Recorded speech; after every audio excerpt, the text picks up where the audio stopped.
ที่ท่านเป็นพระธรรมยุทธ์นะฮะคือชาวบ้านเนี่ยยังไงก็คือชาวบ้านนะด้วยวัฒนธรรมของชาวล้านนาเนี่ยก็ต้องบอกว่าส่วนใหญ่จะเป็นมหานิกายนะฮะแล้วเวลาเขาใส่บาตรเขาจะขอพรทันทีนะแต่พระธรรมยุทธ์นั้นไม่ใช่นะฮะพระธรรมยุทธ์นั้นถ้าบางวัดก็อรุ่มอร่วยแต่จริงๆแล้วโดยปกติแล้วท่านจะเคร่งมากก็คือรับบาตรเสร็จก็เดินต่อนะฮะเราผู้มีหน้าที่จะต้องประชาสัมพันธ์เราก็ต้องบอกอธิบายให้ชาวบ้านเข้าใจว่าโดยปกติแล้วพระธรรมยุทธ์นั้นท่านจะไม่ให้พรถ้าให้ก็คือให้ครั้งเดียวดังนั้นคือชาวบ้านแถวที่ดอยสะเก็ดน่ารักมากตรงที่ว่าเขาก็จะจัดเป็นพื้นที่ฮะพระอาจารย์พร้อมด้วย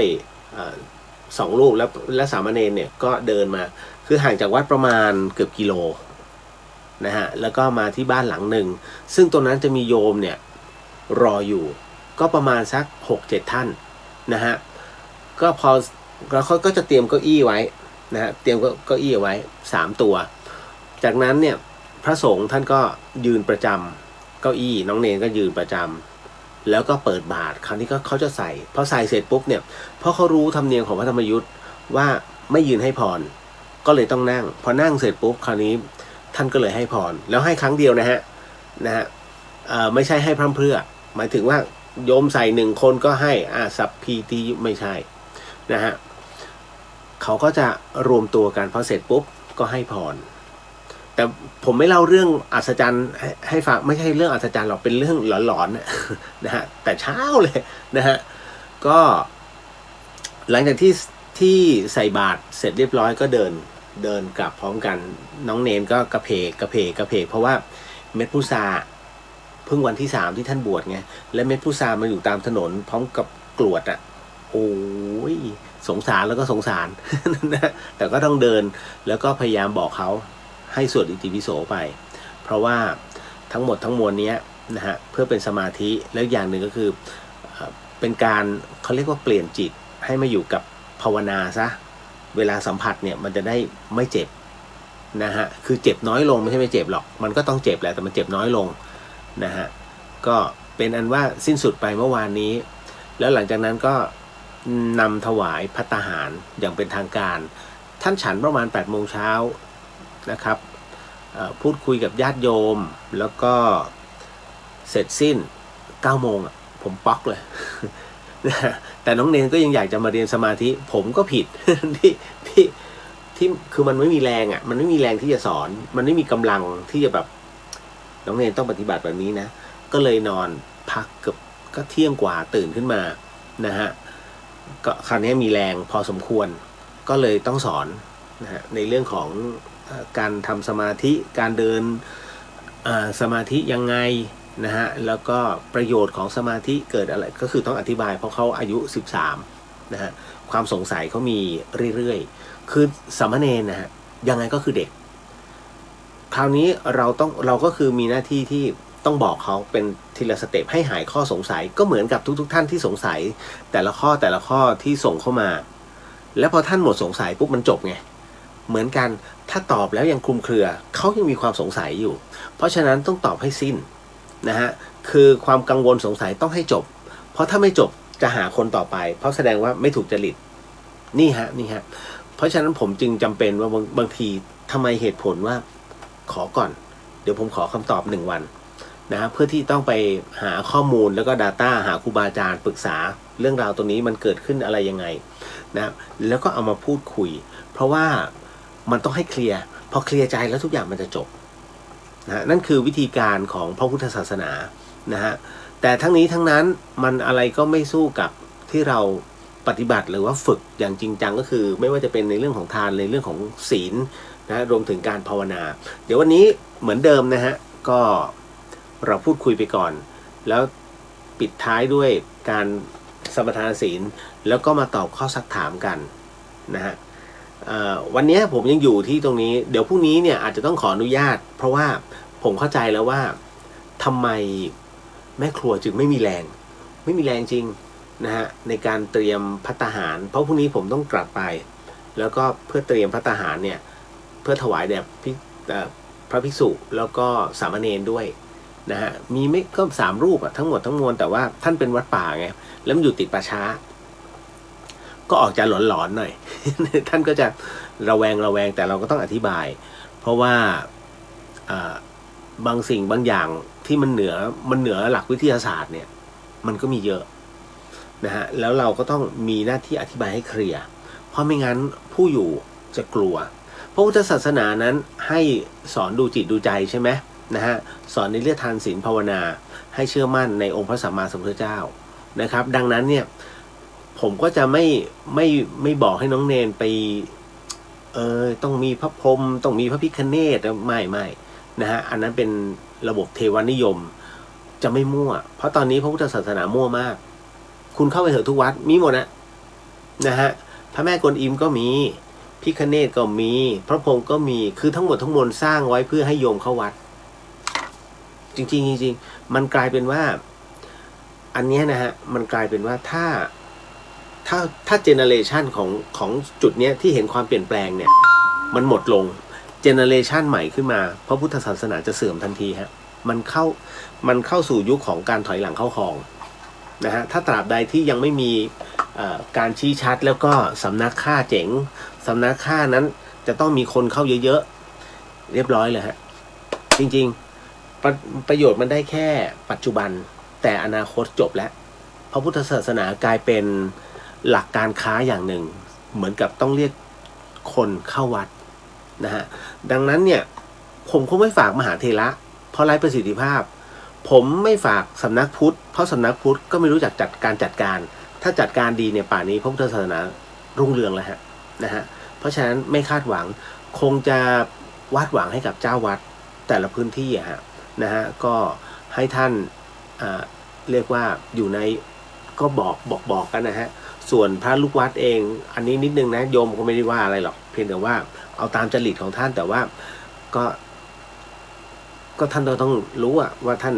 บวชมาเพื่ออะไรอธิษฐานอะไรไว้นะฮะถ้าชั่วคราวเราก็ไม่ได้ว่าอะไรแต่ถ้าบวชตลอดชีวิตเพื่อพระนิพพานอนุโมทนาสาธุแต่ถ้าบวชเพื่อไม่รู้จะทำอะไรอะไรอย่างเงี้ยฮะอันนี้ท่านน่ากลัวมากนะฮะด้วยหลักปฏิบัติแล้วท่านน่ากลัวแบบไหนมันจะผิดรูปผิดรอยไปนะฮะอันเนี้ยก็อยากให้ท่านเป็นกำลังสำคัญนะฮะไหนท่านก็อยู่ตรงนี้แล้วเนาะนะฮะอันเนี้ยเข้าใจได้ผมก็คงไม่อาจหารไปติงอะไรท่านได้มากนะครับเพียงแต่ว่าอยากให้ช่วยกันเพราะตอนนี้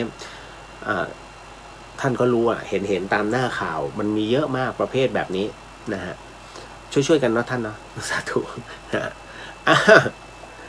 พรุ่งนี้คงจะงดจัดนะฮะเพราะว่าเดี๋ยวจะไปจ่ายที่คืนวันพฤหัสนะฮะแล้วก็วันศุกร์เดินทางเข้ากรุงเทพเดี๋ยวผมขอดูก่อนว่าความเหมาะสมมันประมาณไหนผมเองก็ห่วงน้องเนนอยู่นะฮะเพราะว่าพอเขายังจับทางไม่ได้เนี่ยมันจะกลายเป็นปมของเขาจับทางในที่นี้หมายถึงว่าคือพระอาจารย์ท่านก็ท่านก็ไม่ค่อยพูดท่านพูดน้อยพอพูดน้อยเสร็จปุ๊บเด็กซึ่งมีคำถามเนี่ยอยู่ในใจเนี่ยถ้าถามแล้วท่านไม่เคลียร์นะฮะตรงเนี้ยมันจะกลายเป็นว่าเขาจะเหงาพอเขาเหงาเสร็จปุ๊บเนี่ยหลังจากที่ลาสิกขาไปเขาจะกลัวทันทีเขาจะกลัวการบวชเพราะว่าเฮ้ยเราจะต้องเจอแบบเดิมไหมมันฝังตรงนี้ฮะมันเป็นหลักจิตวิทยาเบื้องต้นสำหรับเด็กนะครับผมพยายามจะอยู่ใกล้ชิดกับเขาแล้วจะพยายามอธิบายแทนครูบาอาจารย์นะฮะให้ได้มากที่สุดแต่ท้ายที่สุดผมถึงต้องบอกว่าให้เขาปฏิบัติติดตรงไหนให้ไปถามพระอาจารย์ไม่ใช่มาถามผมแค่บอกลองหรือยังเริ่มต้นหรือยังถ้าลูกเริ่มต้นแบบนี้นะก็จะบอกเขาไปนะฮะทีละสเต็ปก็ต้องให้เขาไปฝึกปฏิบัติก่อนนะฮะแล้วค่อยมาถามกันแต่คงไม่ให้ถามผมเพราะถ้าถามผมเนี่ยไม่ต้องบวชมาอยู่กับผมเลยเดี๋ยวสอนให้อันนั้นนะฮะเขาเรียกการข้ามหน้าข้ามตาซึ่งผมเองเนี่ยมันแค่ขอแค่ชี้นิดนึงแล้วก็ให้ไปถามทางนู้นนะฮะแล้วถ้ายังติดปุ๊บให้ถามต่อแต่ถ้ายังไม่เคลียร์มาถามแล้วถ้าเคลียร์ให้เขาได้เนี่ยก็ฝึกต่อแล้วก็ถามครูบาอาจารย์ไปนะฮะนี่คือสิ่งที่ควรจะเป็น อันนี้ผมเข้าใจทุกสเต็ปของมันนะดังนั้นเนี่ยถึงต้องบอกว่าทำไมพระอาจารย์ภาสกรนะถึงได้มีเขาเรียกมีวิชวลในเรื่องของการที่ท่านสอนและก็สอดแทรกเรื่องราวธรรมะทั้งหมดทั้งมวลอย่างน่าสนใจแล้วโยมติดตามเสมอผมคงทำได้ไม่ถึงครึ่งหนึ่งของหลวงพี่ท่านแต่ผมก็จะพยายามจะทำให้ดีที่สุดนะฮะก็ช่วยกันนะฮะผมจะใช้คำว่าช่วยกันมากกว่าไม่ใช่ว่าเราไปดีไปเด่นเพราะคนเก่งยังมีเยอะผมแค่ตัวตบก็ผมแค่ตัวเสิร์ฟ ถ้าเป็นวอลเลย์เขาเรียกผมแค่ตัวเซตฮะตึ้ง พอเซตเสร็จปุ๊บผมก็จะส่ง หลวงพี่ทั้งหลายช่วยหน่อยครับ นั่นแหละฮะมันจะกลายเป็นคำถามไงพอผมเสิร์ฟพอผมเซตไปให้ในเรียบร้อยนะฮะท่านก็ตบพัวทุกอย่างเคลียร์นี่ฮะเหมือนกันคือผมไม่ได้เก่งนะฮะหลายๆท่านบอกว่าโอ้โหคุณเลียวตอบได้คือคำถามเนี่ยถ้ามันเข้าปาก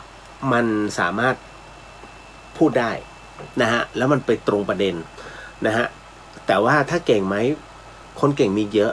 ผมแค่อธิบายให้เห็นภาพให้เคลียร์ในระดับหนึ่งก่อนแต่ถ้าในระดับที่ต้องละเอียดอันนี้ต้องเป็นครูบาอาจารย์นะฮะเพราะว่าคือผมเนี่ยมีหลวงพี่ท่านพระอาจารย์ภัสกรเมื่อก่อนเนี้ยถ้าจะบอกว่าท่านคือบัดดี้ในเรื่องของการตีแผ่ธรรมะนี่อันนั้นคือเบื้องต้นนะฮะก่อนที่ท่านจะตระเวนทั่วประเทศคือมันเริ่มตั้งแต่ปี5051ผมจะเป็นคนที่ตีคำถามนะฮะจากญาติโยมเข้ามาเสร็จปุ๊บแล้วเมื่อโยมทั้งหลายเนี่ยยังได้คำตอบไม่เคลียร์ผมจะบอกว่ามาหาหลวงพี่ภัสกรแล้วทุกคนก็จะมาที่ธรรมสถานก็จะมาหาพระอาจารย์ภัสกรพระอาจารย์ภัสกรก็จะตีประเด็นนั้นให้แตกโค้เลยทุกคนก็สาธุอันนั้นเขาเรียกบัดดี้ทำงานเป็นทีม นะฮะก็เลยต้องบอกว่านี่คือการทำงานเป็นทีมนะฮะดังนั้นมันจึงเป็นเรื่องราวที่เราต้องทำนะฮะมันคือหน้าที่ผมต้องมีบัดดี้นะฮะไม่งั้นมันทำงานไม่ได้กิเลสมันเยอะ กิเลสต้องการทีมงานฮะ นะฮะต้องขออภัยเมื่อกี้เสียงแทรกนะฮะเป็นไลน์นะฮะเนื่องมาจากว่าผมจะต้องมีภาระหน้าที่นำคณะไปที่น่านนะฮะก็เลย ไม่สามารถจะทำอะไรได้เต็มเม็ดเต็มหน่วยคือต้องทำโปรแกรมเสร็จปุ๊บก็คราวนี้ก็จะต้องจัดลำดับแล้วว่าอันนี้ไปทำบุญนะฮะไปขึ้นเรียกว่าทำสมโภชแล้วกันสมโภชที่เจดีย์วัดพระธาตุหนองหยิบนะฮะแล้วหลังจากนั้นก็เป็นการบวชสามเณรภาคฤดูร้อนที่วัดพระธาตุช้างคำที่จังหวัดน่านนะฮะแล้วก็กลับสู่กรุงเทพไปทำบุญโดยเฉพาะฮะ นะบอกมันเป็นหน้าที่ครับโน่นวันที่31/1/23นะฮะเดือนนี้กับเดือนหน้าคาบเกี่ยวเลยเพราะไม่งั้นมันเลยเชงเม้งฮะเอาละก็เบื้องต้นเรียนให้ทราบประมาณเนี้ยนะฮะว่าภารกิจบุญ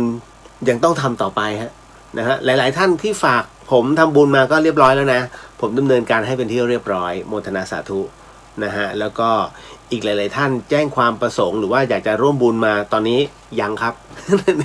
ยังไม่อยากรับภาระนะฮะไม่ใช่ว่าไม่เต็มใจเพียงแต่ว่าผมยังจัดการบางอย่างไม่จบคือผมก็ต้องจบเป็นงานถ้ามาสัก2-3 งานเริ่มมั่วละผมจึงมันเป็นปัจจัยอะคุณมันพลาดไม่ได้อันนี้เข้าใจนะฮะไม่ใช่ว่าไม่อยากจะรับมาร่วมบุญแต่มันพลาดไม่ได้เพราะภาพผมซวยในที่นี้หมายถึงว่า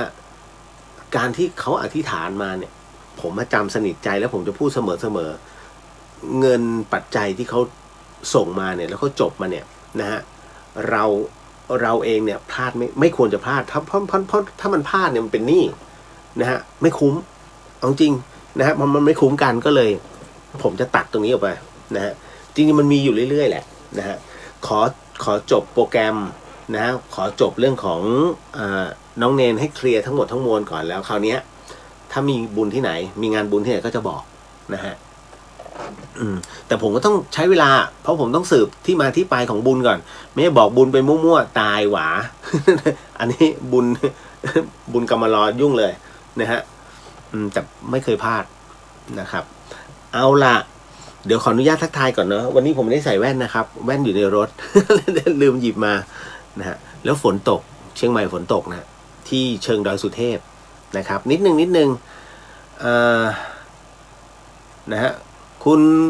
กุญชยาสวัสดีค่ะสวัสดีครับผมนะฮะแล้วก็มาคุณปฐมพรสวัสดีค่ะสวัสดีครับเจอราดสวัสดีครับพี่เลียวสวัสดีจ้าน้องชายนะครับกุ๊บกิ๊บสวัสดีครับพี่เลียวนะฮะคุณแม่ฝากสวัสดีฝากบอกพี่เลียวว่าดูแลสุขภาพด้วยนะคะมีคำถามค่ะศาสนาคริสต์คือไม่มีการเวียนว่ายตายเกิดจริงหรือไม่ครับไม่จริงครับเดี๋ยวอธิบายให้ฟังกุ๊บกิ๊บเหมือนมียานนะ คือมันมีคำถามคล้ายๆกันเช่นกันแต่ว่าอันนี้เป็นการแผ่เมตตาในส่วนของให้กับคนต่างศาสนาเอาเดี๋ยวมาตอบคำถามให้นะฮะต่อมานิดหนึ่งนะฮะ Little Hope สวัสดีครับพี่เลียวไม่ค่อยได้เม้นแต่ฟังนะครับพี่ไม่เป็นไรโมทนาสาธุโอ้ยแค่รับฟังก็ยินดีแล้วคุณย่าสโนสวัสดีครับคุณเลียววันนี้จะฟังให้จบค่ะโอ้ยตายสาธุผมนึกว่าราตรีสวัสดิ์ลุ้นคำลุ้นประโยคสุดท้ายคุณย่า คุณปริญญาสวัสดีครับพี่เลียวสวัสดีครับนะฮะ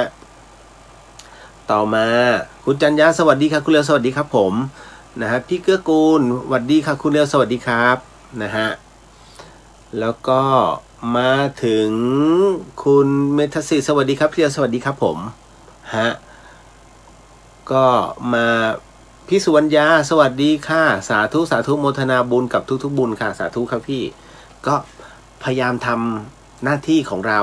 เรียกว่าเป็นพุทธบริษัทเขาเรียกเป็นโค้ดแล้วกันเนาะเป็นไลฟ์โค้ดในการบวชเอาแบบนี้สิแบบนี้สิเอาตรงนี้สิทำแบบนี้สิ นะคือเป็นไลฟ์โค้ดทางธรรมแล้วกันก็พอจะได้อยู่นะฮะทำเท่าที่ทำได้ครับคุณจินชาสวัสดีค่ะคุณเรียนสรุปหากระเทียมลงกะเพราได้ไหมครับไม่ได้ฮะกะเพราผมก็ลืมไว้ที่นี่ด้วยอุ้ยตายแล้วขอบคุณที่คือผมอะชอบปั่นจักรยานแล้วก็ไปที่กาดหลวงหรือว่าตลาดเมืองใหม่นะฮะก็ไปซื้อน่าจะยังอยู่ในกระเป๋าซองกระเป๋าด้านหลังของจักรยานอะทั้งถั่วฝักยาวแล้วก็กะเพราไม่กล้าเปิดดูกลัวเหี่ยว กลัวเหี่ยวโมทนาสาธุกับการทำภัตตาหารถวายนะคะสาธุครับนะฮะเมื่อวานทำลาบอีสานลาบหมูเลยนะฮะแล้วก็หมูผัดพริกไทยดำฮะ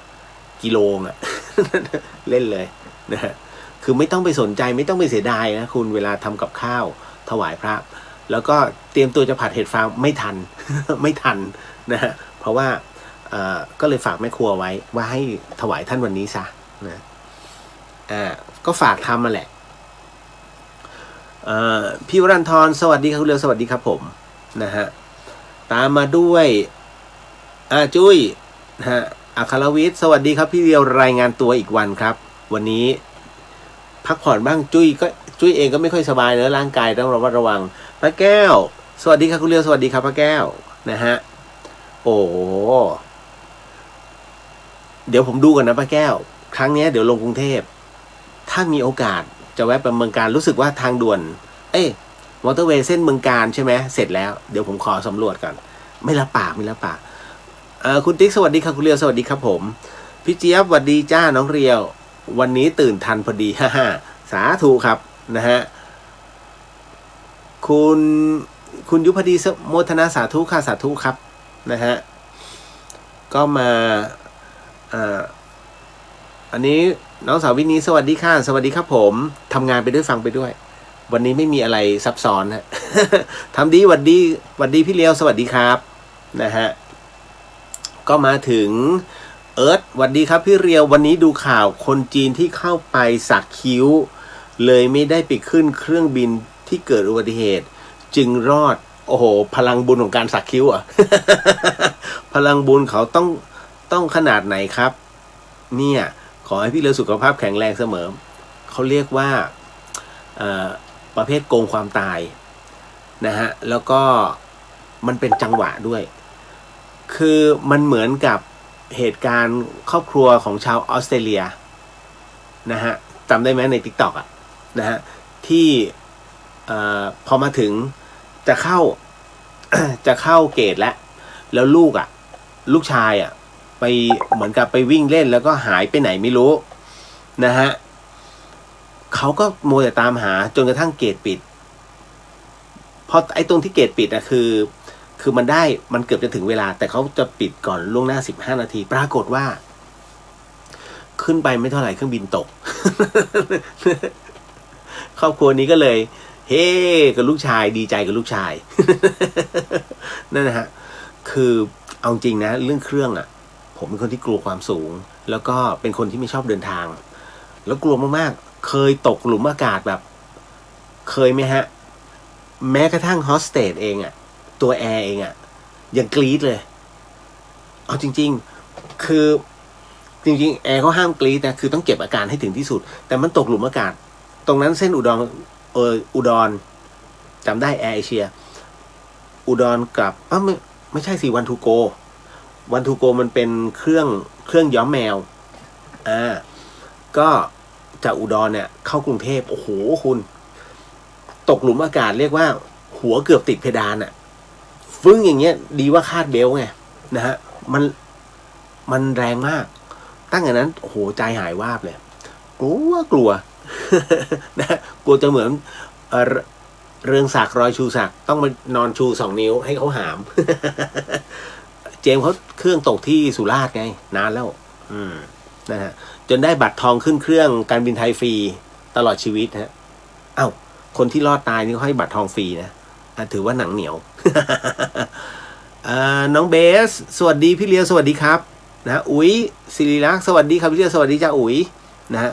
พี่สุสวัสดีน้องเรียวแล้วก็ทุกท่านสวัสดีครับพี่วันตาสวัสดีค่ะวันนี้เลทอีกแล้วเพิ่งเลิกงานค่ะไม่เป็นไรก็ฟังไปด้วยนะฮะ ก็เป็นปกติเนาะนะฮะเพราะว่าหลายๆท่านนะมีภารกิจอยู่พอสมควรผมเองก็ต้องติดภารกิจนะเล่าสู่กันฟังนะคือวันนี้ฟังหูไว้หูนะฮะใช้วิจารณญาณทุกครั้งในการรับฟังเรื่องราวประเภทนี้ข้อสำคัญอยากให้คุณผู้ฟังได้ฟังเป็นนิยายเพราะว่าสิ่งที่ผมเล่าคือสิ่งที่ได้พบเจอนะฮะ คือมีคนทักมาว่าอย่าข้ามสิอารมณ์ค้าง คืออย่างนี้ฮะเรื่องของเรื่องก็คือว่าเมื่อเช้าเนี่ยตอนที่สามเณรแล้วก็พระอาจารย์2 รูปนะฮะรวมกันเป็น3เนี่ยไปรับบาตรนะฮะที่บ้านหลังหนึ่งที่ผมเล่าให้ฟังว่าต้องจัดเก้าอี้ไว้ก็วางเป็นล็อก1 2 3นะน้องเนรจะนั่งท้ายสุดเพราะว่าเป็นสามเณรนะท่านที่เหลือก็นั่งตามพรรษาหลังจากนั้นเสร็จปุ๊บรับบาตรเสร็จท่านก็ให้พรพอให้พรมันก็ตามด้วยบทพิจารณาอาหารเนาะ แล้วหลังจากนั้นก็เป็นในเรื่องของบทจบของพระภิกษุพอถึงตรงนั้นแต่ผมจะอยู่ข้างนอกนะเพราะว่าพวกแม่อุ้ยทั้งหลายเนี่ยเวลาใส่บาตรเสร็จปุ๊บเขาจะนั่งกับพื้นนะฮะแล้วก็จะมีที่กรวดน้ำอย่างเงี้ยฮะแล้วก็หมอบผมจะไปยืนขวางเป็นอนุสาวรีย์ข้าวโพดไม่ได้ก็ต้องถอยมาข้างหลังไอ้ตอนที่ถอยเนี่ยผมอยู่นอกบ้านแต่ทั้งหมดเขาอยู่ในบ้านนะฮะปรากฏว่าก็มีคุณพี่คนหนึ่งแล้วนะฮะเป็นวัยกลางคนผมสั้นก็ยืนห่างจากผมประมาณสัก7-8-9นะฮะก็ยืนนิ่งๆผมก็หันไปก็โมทนาสาธุครับนะฮะแกก็ยืนนิ่งๆแล้วก็ยิ้มคือยิ้มไม่พูดก็เอาแปลกๆนะฮะแล้วก็ผมก็ยกมือพนมจนกระทั่งเสร็จเสร็จปุ๊บพระเนนก็ลุกขึ้นมานะฮะผมก็เข้าไปรับของเสร็จรับของเพราะว่ามันต้องมีบางอย่างซึ่งเราต้องเข้าไปรับแทนท่านนะฮะพอเคลียร์เสร็จปุ๊บพระท่านก็จะเดินน ตามด้วยน้องเนนปิดท้ายแล้วผมก็ปิดท้ายทีไอ้ก่อนจะกลับผมก็หันไปขนลุกเลย โอ้โหขนลุกเพราะว่าภาพที่เห็นมันกึ่งเครื่องซีล็อกอะรู้ทันทีว่าเอาเร็ว เอาเร็วนะอันนี้เหตุเกิดตอนประมาณน่าจะเกือบ7 โมงเช้าอ่ะเกือบ7 โมงเช้าเลยนะฮะเสร็จปุ๊บก็เดินเข้าวัดหลังจากที่รอเสร็จแล้วก็หลังจากถวายภัตตาหารจนท่านฉันภัตตาหารเสร็จปุ๊บผมเก็บเรื่องนี้ไว้ในใจนะฮะก็ไปเจอ จนกระทั่งไปถามแม่ครัวซึ่งเป็นผู้อุปถากที่วัดนี้อยู่แล้วนะฮะวัดจิตตภาวนารามนี่แหละผมก็เลยถามว่าคุณป้าเพชรจะถามนิดนึงฮะว่าถัดจากตรงนี้ไปเนี่ยเขามีงานศพไหมแกก็บอกมีแล้วศพเนี้ยเป็นผู้หญิงถูกไหมใช่ผมสั้นใช่ไหมใช่เจอเหรอ ผมไม่ได้พูดอะไรต่อนะแกบอกเจอเหรอผมว่าน่าจะใช่ครับ ห่างจากผมไปไม่เท่าไหร่นะแกว่าอู้คนลุกนั่นน่ะแล้วประมาณว่าแกก็เลยบอกว่าอ๋อพี่คนนี้นะแกเป็นมะเร็งแกเป็นมะเร็งเสียชีวิตแล้วบ้านอยู่ตรงเนี้ยถัดไปตรงนี้ผมก็เหรอ แล้วเราก็คือเราก็ไม่ได้รู้หรอกเพราะว่าผมโฟกัสไปที่พระเนนเท่านั้นเลยนะแต่พอดีว่าผมถอยออกมาไงข้างนอกแล้วก็กลัวจะชนแกนะฮะซึ่งแกก็ยืนอยู่นิ่งๆแต่ผมมันถอยมาห่างจากแกมา7-8 ก้าวแค่นั้นแหละนะฮะก็เลยเอาเรื่องนี้มาถามปรากฏคราวนี้แทนที่จะ1 คนมีคนที่2คนที่3มายืนยันว่าใช่นี่นั่นนู่นโอ้โหตาย ตายผมก็เลยเงียบๆดีกว่าแล้วก็ชิ่งออกดีกว่านะฮะขืนพูดมากไปเดี๋ยวงานเข้านะฮะเพราะว่าผมแค่อยากจะรู้ว่ามีหรือไม่มีหรือว่าแค่เฮ้ยเราคิดไปเองปะวะแค่นั้นฮะก็สรุปว่าเรดาร์ยังดีอยู่ นะฮะเพราะแล้วอีกอย่างนึงคือรอบจิตตภาวนารามเนี่ยมันเป็นที่ฝังศพของชาวม้งแล้วก็ผู้ถือคริสต์นะฮะแล้วก็ถัดไปก็เป็นฮงซุยอีกเป็น100นั่นนะฮะก็อันนี้เล่าสู่กันฟังเพราะมีเรื่องราวตัวนี้เกิดขึ้นนะฮะฟังหูไว้หูเด้อ ต่อมาสงครามโลกครั้งที่3จะเกิดไหมคะเอาจริงนะเกิดแล้วเนี่ยสงครามโรคเลยนะฮะนี่ไงโควิดทั่วโลก ทั่วโลกนะฮะสงครามโรคแต่ถ้าสงครามโลกจริงเอาตรงๆไม่เกิดนะฮะใครบอกเกิดผมเอาไม่เกิดนะฮะเพราะมันมีปัจจัยหลายอย่างไม่ใช่ผมมาเก่งหรือว่านั่งทางในหรือว่ามันเป็นหมอดูไม่ใช่มันเป็นปัจจัยของสภาวะของเศรษฐกิจโลกเป็นหลักไม่งั้นจะพังทั้งโลกนะฮะซึ่งแน่นอนที่สุดค่าเงินดอลลาร์น่ากลัวจะพัง นะตอนนี้อเมริกากำลังหาทางนะหลายๆอย่างและประเทศไทยเองเอาจริงนะการเมืองนิดนึงได้ไหมบางคนก็ไม่อยากพี่เลียวอย่าพูดเลยการเมืองผมไม่ได้พูดอะไรมากมายแต่ผมกำลังจะบอกว่าในขณะที่รอบด้านของเราเนี่ยในขณะที่ประเทศเราเนี่ยเศรษฐกิจประเทศเรายังต้องพึ่งจีนอยู่ไม่ควรไปฝักใฝ่ใครให้มากไปกว่าเดิมนะฮะเป็นกลางดีแล้วนะฮะแล้วก็ไม่ต้องอเมริกาไม่ต้องมาสร้างถงสร้างฐานมากมายที่ภาคเหนือนะฮะเอาจริงเนี่ยเขาทำใหญ่โตมากขนเครื่องไม้เครื่องมือมาเพียบเลยแต่ไม่รู้น่าจะเป็นเครื่องมือของทูตมั้ง นะฮะเพราะว่ารอบด้านของบ้านเราจีนเขาเข้ามาหมดแล้วนะแล้วก็ลำไยของประเทศเราทุเรียนประเทศเราไม่ได้ขายอเมริกานะฮะฝรั่งมันเกลียดทุเรียนแต่เราขายจีนแต่เราพยายามจะเป็นศัตรูกับจีนดูการคิด นะระบบการค้าไม่เป็นเลย เนี่ยจะพูดแค่นี้แหละแต่สงครามโลกไม่เกิดหรอกครับนะฮะ ต่อมาป้าแก้ว กลับเชียงใหม่ทางเมืองการไปทางตากทางวิ่งสบายนะคะจริงดิถ้าได้แวะค้างเมืองการสัก2 คืนนะครับโอ้โหป้าแก้ว เดี๋ยวขอว่าอีกทีแต่จริงเหรอขึ้นไปตากได้เหรอเดี๋ยวผมขอศึกษาเส้นทางหน่อย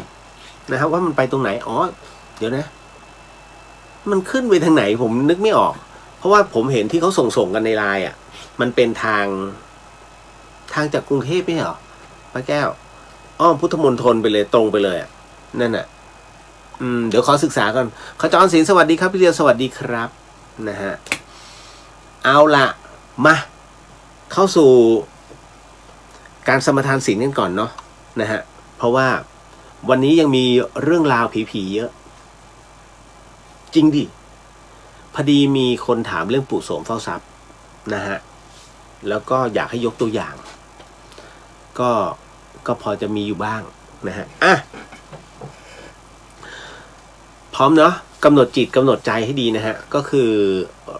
ต้องเตรียมจิตให้มันมีสมาธินะครับเพราะท้ายที่สุดแล้วทั้งหมดทั้งมวลน่ะมันจะไปลงที่ตัวสมาธิอย่างเดียวเลยนะแล้วมันจะส่งกำลังถึงเราท่านใดที่ไม่สามารถเคลื่อนไหวหรือว่าพูดได้ใช้จิตเป็นตัวกำหนดเอานะฮะไม่ว่าจะเป็นการกราบหรือไหว้หรือว่าจะเป็นการว่าศีลนะฮะผมจะกล่าวแบบเว้นวรรคนะครับต้องพูดทุกวันครับเพราะว่าบังเอิญว่าน้องๆที่เป็นแฟนรายการของ 104.5 The Hien เนี่ยก็จะมีผู้ที่เรียกว่าพิการทางสายตารับฟังอยู่ด้วยเช่นกันนะฮะน้องๆก็กำหนดตามนะฮะ เอาละครับพร้อมเนาะสาธุสาธุสาธุนะครับ พุทโธธัมโมสังโฆศีลข้อ 1ไม่ฆ่าสัตว์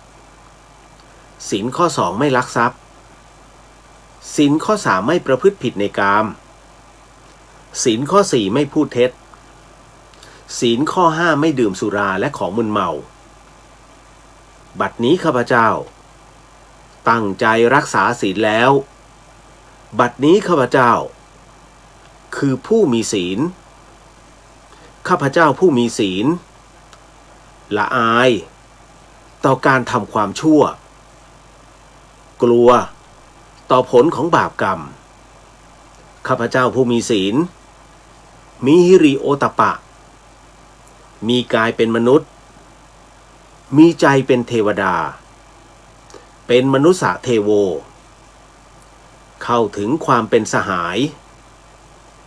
กับเหล่าเทวดาทั้งหลายณบัดนี้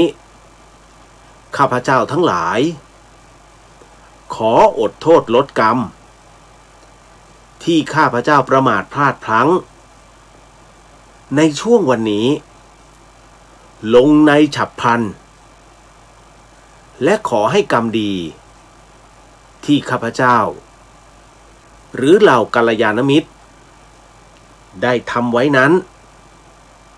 ขอจงมาแทรกส่งผลบุญนี้ให้ข้าพเจ้าได้มีความสุขและประสบผลสำเร็จ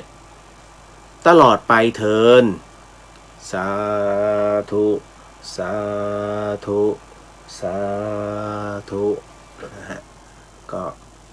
ถือว่าเป็นธรรมเนียมไปแล้วฮะในเรื่องของการกล่าวสมทานศีลตอนนี้ใครอยากหลับได้เลยศีลครบแล้ว นะฮะ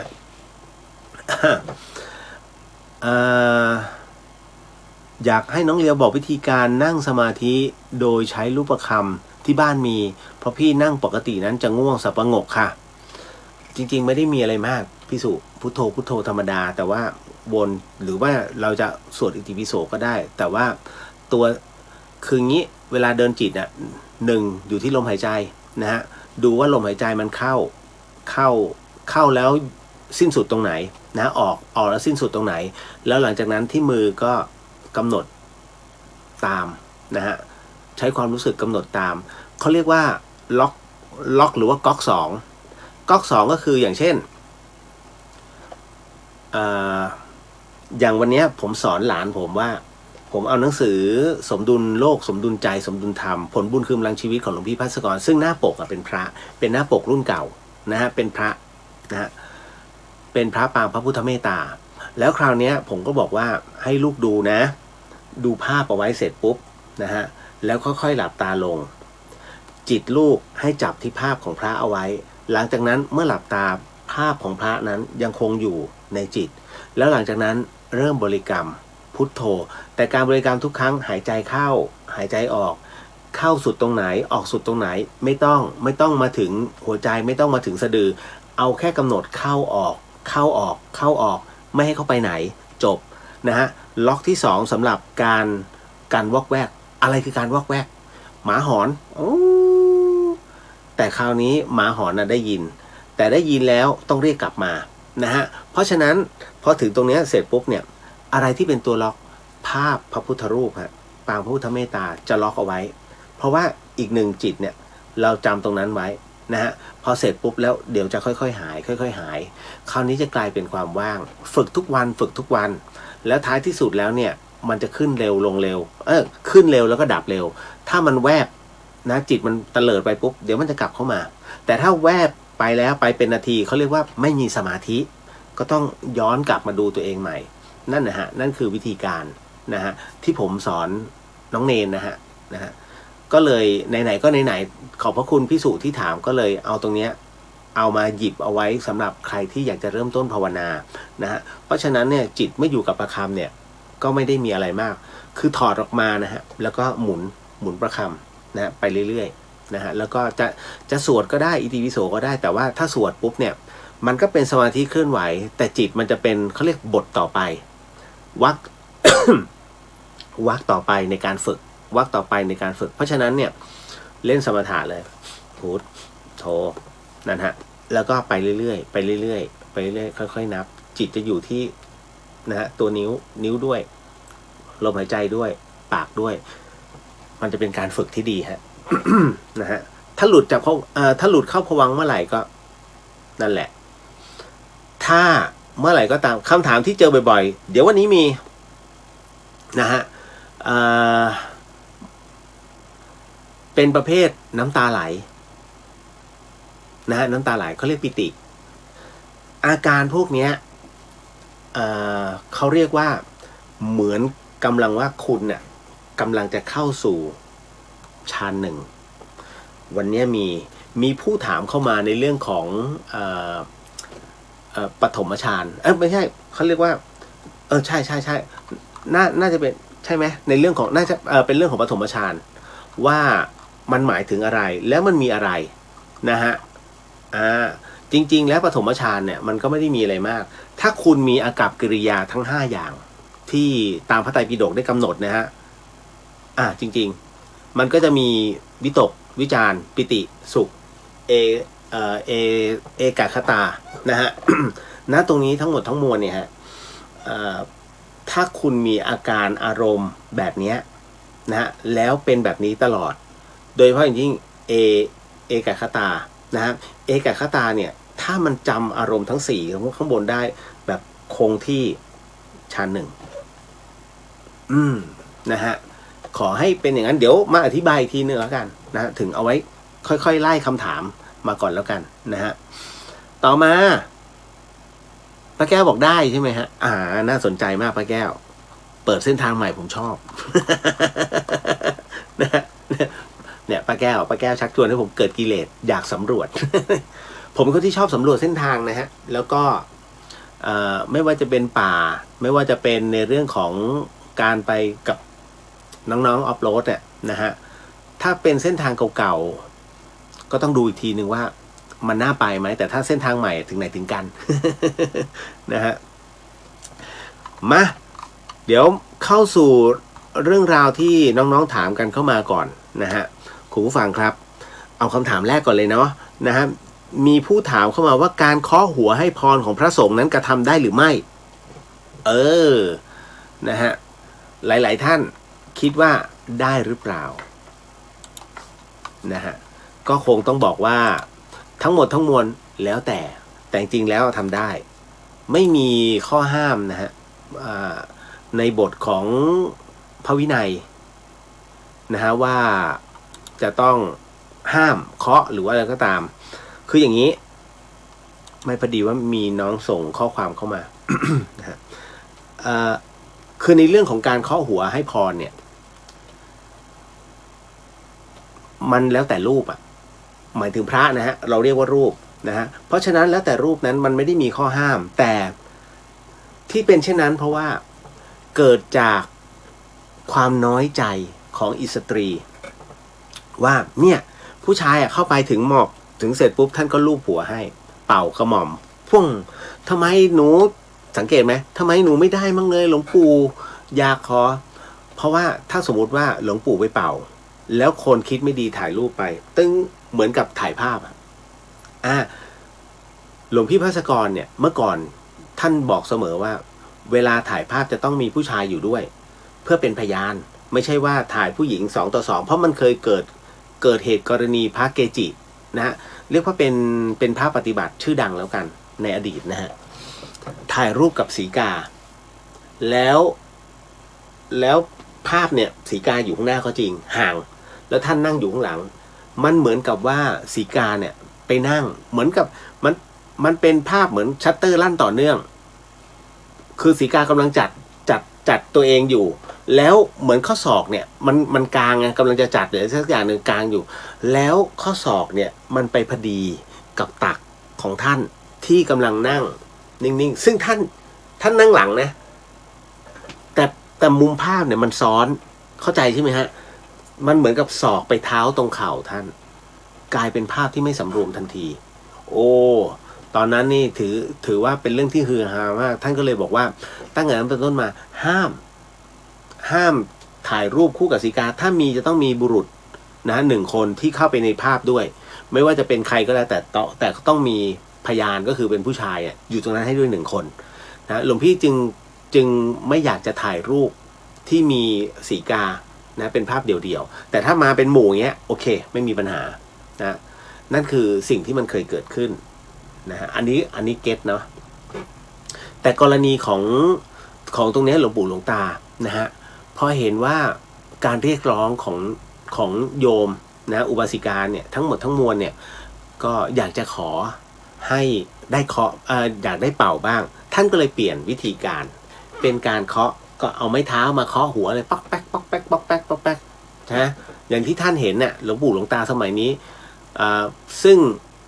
ก็หลวงพ่อคูณอันนั้นเห็นชัดที่สุดแล้วก็หลายๆหลวงปู่หลวงตาอีกหลายๆรูปนะที่ชราภาพท่านก็ใช้วิธีการเคาะป๊อกปักป๊อกปักป๊อกปักไปเรื่อยๆทุกคนพอได้เคาะรู้สึกว่าสบายใจเราให้หลวงปู่เราได้สัมผัสกับหลวงปู่แล้วเห็นไหมมันก็เป็นกุศโลบายนั่นแหละครับนะฮะเพียงแต่ว่าเรามีความรู้สึกว่าเท่าเทียมกันมันก็มีแค่นั้นถามว่าทำได้ไหมนะฮะทำได้ไม่มีใครว่านะฮะอันนี้เก็ตแล้วเนาะต่อมาเขาบอกว่าเขาใหม่แหละใครอะเขา นิดนึงนะฮะบอกว่าเขาบอกว่าคนมีบุญมักมีใบหูใหญ่จริงแท้แค่ไหนท่านใดที่เห็นผมโพสต์รูปของหลวงปู่อิ่มไม่ได้มีใบหูใหญ่นะฮะ106 ปียังแข็งแรงนะเพียงแต่รักษาสุขภาพหูใหญ่หูเล็กไม่เกี่ยวแต่ว่าบุญบารมีมีมากน้อยแค่ไหนแล้วก็การดูแลสุขภาพมีมากน้อยแค่ไหนนะฮะจิตใจนั้นเรียกว่ามีความโอบอ้อมอารีมากน้อยแค่ไหนมองโลกในแง่ดีมากน้อยแค่ไหนถ้าสมมุติว่าจิตใจสกปรกนะฮะทุกอย่างเป็นสิ่งที่เจ้าเล่ห์ทั้งหมดทั้งมวลอายุสั้นนะมันเครียดนะฮะเพราะว่าพลังลบมันเยอะนะแต่ว่าถ้าอยู่แบบไม่ได้คิดอะไรนะฮะใช้ชีวิตอย่างมีความสุขทั้งหมดทั้งมวลพลังบวกมันก็จะมีมากขึ้นอายุยืนนะฮะสุขภาพจิตดีไงไม่ได้เกี่ยวใบหูใหญ่ไม่ใหญ่นะฮะอันนั้นเป็นเรื่องของพันธุกรรมแล้วนะฮะเรื่องของมือใหญ่เท้าใหญ่หูใหญ่นะฮะแต่ว่าอันนึงที่ไม่น่าจะเป็นพันธุกรรมแต่ชอบเป็นกันเยอะคือเรื่องหน้าใหญ่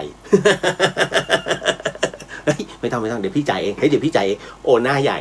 ใครเขาบอกอย่างนี้คุณให้เขาจ่ายไปเถอะนะฮะแหมขอบคุณมากพี่ผมเองก็ไม่เขามีทั้งที่เรามีเยอะ อะไรอย่างนั้นเป็นต้นก็ให้เขานะเป็นไงล่ะแต่ของฟรีไม่มีในโลกบอกไว้ก่อนนะครับ เอาละเดี๋ยวนิดนึง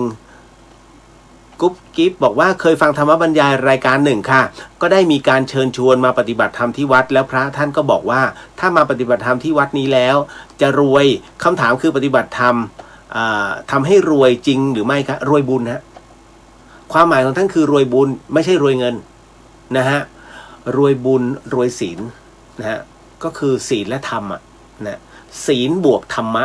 นะฮะเราจะเป็นคนรวยถ้า ถ้าทำตรงนั้นได้จะเป็นเรื่องที่ดีมากนะฮะแต่ไม่ให้รวยแบบมันไม่ได้แหมถ้าอย่างนั้นก็ถือศีลกันหมดโลกแล้วนะอันนี้คือคำอุปมาอุปไมยท่านนั่นแหละนะคุณโนบบอกว่าหวัดดีค่ะคุณเรียวมาทันสมาทานศีลพอดีสาธุครับนะฮะอันนี้น้องเบนบอกว่าพี่เรียวคะเราจะส่งบุญให้คนที่เขาฆ่าตัวตายได้ไหมคะวันนั้นทราบข่าวว่าลูกพี่ลูกที่เป็นญาติกันเนี่ยเขาจากไปด้วยวิธีนี้ค่ะคืออย่างนี้เรื่องนี้พี่เรียวเคยพูดเอาไว้นะฮะก็หลายๆรอบเลยนะครับว่าในเรื่องของการส่งอานิสงส์ให้กับผู้ที่ฆ่าตัวตายเนี่ยต้องดูนิดนึงนะว่าเขาตายยังไงคนที่ฆ่าตัวตายนั้นจิตใจผ่องใสหรือว่าเศร้าหมองแน่นอนที่สุดคนที่ฆ่าตัวตายเนี่ยเกือบ 100% เป็นคนที่จิตใจเศร้าหมองส่วนอีกจุด 1% นะฮะนั่นหมายถึงว่าเป็นผู้ที่เต็มใจจะตายก็คือการทำการุญยฆาตถูกไหมฮะก็คิดว่าฉันมีความสุขแต่จริงไม่ใช่เพราะคุณทุกข์นะเพราะคุณทุกข์คุณถึงขอทำการุญยฆาตเพราะหมดหนทางในการรักษาคุณถึงต้องทำการุญยฆาตแต่ในขณะเดียวกันวาระจิตสุดท้ายของคุณนั้นต้องการให้มีความสุขเอาจัดปาร์ตี้เลยเป็นปาร์ตี้ครั้งสุดท้ายก่อนจะทำการุญยฆาตก็มีผู้หญิงฝรั่งคนหนึ่งนะจำได้ไหมฮะจัดปาร์ตี้ช่วงกลางวันพอจบปาร์ตี้แล้วมีความสุขแล้วที่เห็นพวกเพื่อนๆมารวมตัวกันแล้วก็มาอวยพรนี่นู่นนั่นนะฮะหลังจากนั้นเพียงไม่กี่นาทีเธอก็ทำการุญยฆาตนะฮะก็โดยคุณหมอ นะเพราะว่ามันมีเหมือนกับว่าบางอย่างเธอไม่ตอบสนองแล้วคราวนี้ก็คือในเรื่องของอานิสงส์ผลบุญแน่นอนที่สุดในหลักของไตรภูมิพระร่วงนะฮะไตรภูมิมิกถาหรือแม้แต่หลักของ30ภพภูมิรวมไปถึงครูบาอาจารย์ที่ท่านเทศเนี่ยทั้งหมดทั้งมวลนะฮะกับผู้ที่เรียกว่ามีจิตใจอันเศร้าหมองแล้วก็เรียกว่าตัดรอนนะฮะ ตัดรอนห่วงกรรมซะด้วยตัวเองนะฮะดังนั้นเนี่ยพ่อแม่ก็ไม่ได้ยินยอมนะทุกขติเนี่ยมันจึงเกิดขึ้นในใจดังนั้นการจะส่งอะไรให้เนี่ยส่งได้ฮะแต่นั่นก็คือหมายถึงว่าสิ่งที่คนนั้นเนี่ยที่เขาต้องทำนะฮะนั่นคือเขาเรียกว่าแข่งจนจบก่อนแข่งอะไรแข่งกับสิ่งที่เขากระทำลงไปเพราะฉะนั้นเหมือนนักวิ่งที่ผมยกตัวอย่างเหมือนนักวิ่งเรียกว่าวิ่งมาราธอนแล้วกันฮะเป็นกิโลแต่อันนี้น่าจะเป็นกิโลกับนะฮะหรือว่าเป็นกิโลของอายุวันเดือนปีของสวรรค์นรกแล้วกันนะฮะเพราะฉะนั้นจาตุมหาราชิกาสวรรค์นี่คือ50 ปีมนุษย์เท่ากับ1วันของสวรรค์ชั้นจาตุม100 ปีก็คือ100 ปีของโลกมนุษย์เท่ากับ1วันของดาวดึงส์เช่นกันฮะนรกก็เช่นกันทุกลำดับมันก็จะเป็นทีละ50 ปี100 ปี150 200นะจาก200ไม่ใช่250นะฮะคราวนี้400ถึง500มันก็แล้วแต่ลำดับนะฮะเพราะฉะนั้นนะตรงเนี้ยต้องปล่อยให้นักวิ่งก่อนคุณจะไปส่งอาหารกลางเส้นทางไม่ได้เมื่อนะตรงนั้นเนี่ยไม่ว่าจะเป็นบุญหรือว่าจะเป็นกรรมที่เขาต้องรับในสิ่งที่เขาทำเขาต้องให้จบเกมนี้ก่อนของที่เราทำบุญไว้เนี่ยมันจะไปรอที่เส้นชัยดังนั้นพอถึงเส้นชัยปุ๊บเขาจึงได้รับตรงนั้นได้นะฮะก็ถือว่าเป็นแจ็คพอตที่เรียกว่าไปกองอยู่เพราะถ้าแข่งกีฬาเสร็จแล้วถึงเส้นชัยปุ๊บดีไม่ดีผุดกำเนิดเกิดไปใหม่เลยเพราะ กองมันเยอะมากแต่แข่งเนี่ยตอนนี้เขายังแข่งอยู่เขาเพิ่งเริ่มทำการแข่งขันถ้าเพิ่งสิ้นนะฮะแต่ถ้าสิ้นแล้วนานแล้วแสดงว่าตอนนี้อยู่ในระหว่างการแข่งขันในการวิ่งมาราธอนอยู่นะฮะอันนี้ก็บอกเป็นนัยยะเนาะในเรื่องของภพภูมิทั้งหมดทั้งมวลนะเพราะว่าท้ายที่สุดแล้วเราหนีไม่พ้นสักคนนะฮะผมเองก็หนีไม่พ้นที่เราไปร่วมงานศพของแต่ละคนน่ะนั่นน่ะบทแต่ละบทเนี่ยนะฮะ ที่พระท่านสวดแม้เราจะแปลไม่ออกแต่ขอให้รู้ว่าเขาไม่ได้เขาไม่สวดให้คนตายฟังสวดให้เราเนี่ยฟังนะฮะอันเนื่องมาจากว่าไม่ว่าจะเป็นในเรื่องของบทกุศลานะฮะกุศลธรรมาอกุศลธรรมาอพยากตาธรรมากุศลามันก็จะเป็นในเรื่องของบอกถึงในเรื่องของบุญของบาปทั้งหมดทั้งมวลหรือแม้แต่ ในเรื่องของการสรรเสริญนะฮะความดีของผู้วายชนนะฮะวันนี้อยากให้เรานั้นอย่างอาทาซิเมเนี่ยนะฮะก็อยากให้เราถ้าคุณจะโศกเศร้าเสียใจลำพึงลำพันตอนนี้เลยให้จบนะฮะก็แค่นะตรงนี้แต่หลังจากนี้ไปขอให้รู้ว่านี่คือสัจธรรมขององค์พระสัมมาสัมพุทธเจ้าคือบทแปลทั้งหมดทั้งมวลเพราะฉะนั้นไม่มีเกี่ยวกับศพเลยนะฮะดังนั้นที่พระสวดเนี่ยคือให้ผู้ฟังได้ฟังแต่พอผู้ฟังมันฟังไม่ออกมันก็มานั่งคุยกันเฮ้ยตรงเขาเป็นอะไรตายเหรออีกคนก็คือดูคนนั้นโอ้โหเต็มเลยทรงเครื่องมาก มีแค่นี้กลายเป็นว่าบุญอยู่ตรงไหนฮะ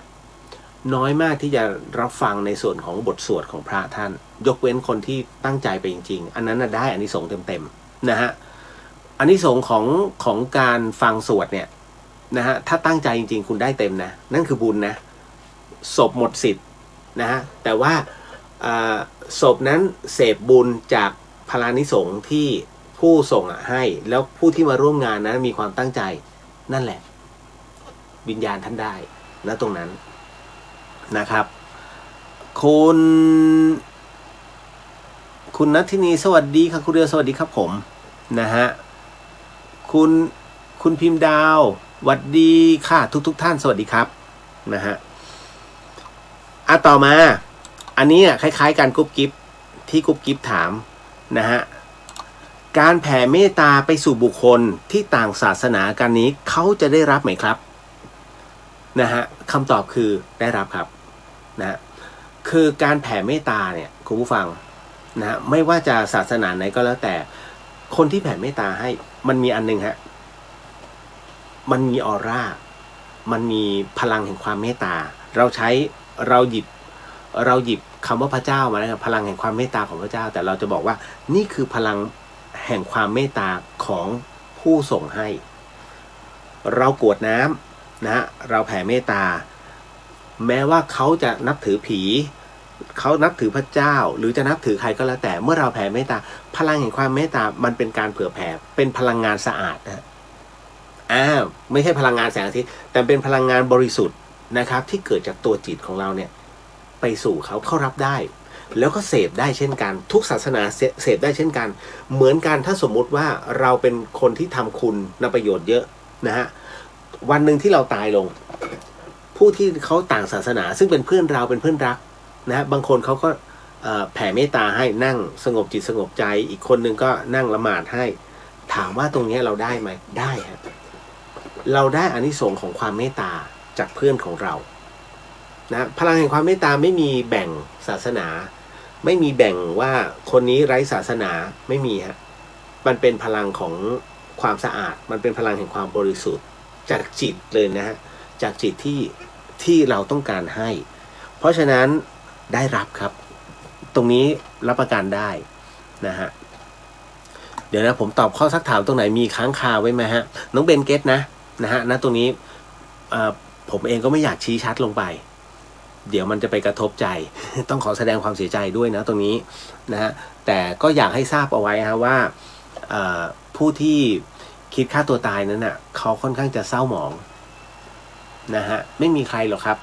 แม้กระทั่งนักโทษประหารชีวิตรู้ว่าอีกไม่กี่เดือนฉันต้องถูกประหารชีวิตอย่างเช่นนักโทษที่ต้องถูกฉีดยา รู้ว่าจะตายแล้วรู้ว่าตายสบายแต่ใครอะทำจิตทำใจได้นะฮะเพราะฉะนั้นเพชฌฆาตที่ได้รับการคัดเลือกว่าจะต้องฉีดยานะฮะเป็นผู้ลงมือจาก3เหลือ1จาก3คนเหลือ1คนขออภัยไม่ใช่จาก1เพิ่มเป็น3คนก็คือฉีดยาเขาจะฉีดเหมือนฉีดยานอนหลับฉีดวิตามินฉีดยานอนหลับแล้วก็ฉีดยาพิษถูกไหมฮะณตอนนั้นที่เขาประหารล่าสุดคือปี44นะฮะคือฉีดยาให้ตายและมีการถ่ายทอดด้วยนะแปลกมากประเทศไทยนะฮะแต่ยิงเป้าไม่ถ่ายไว้นะฮะ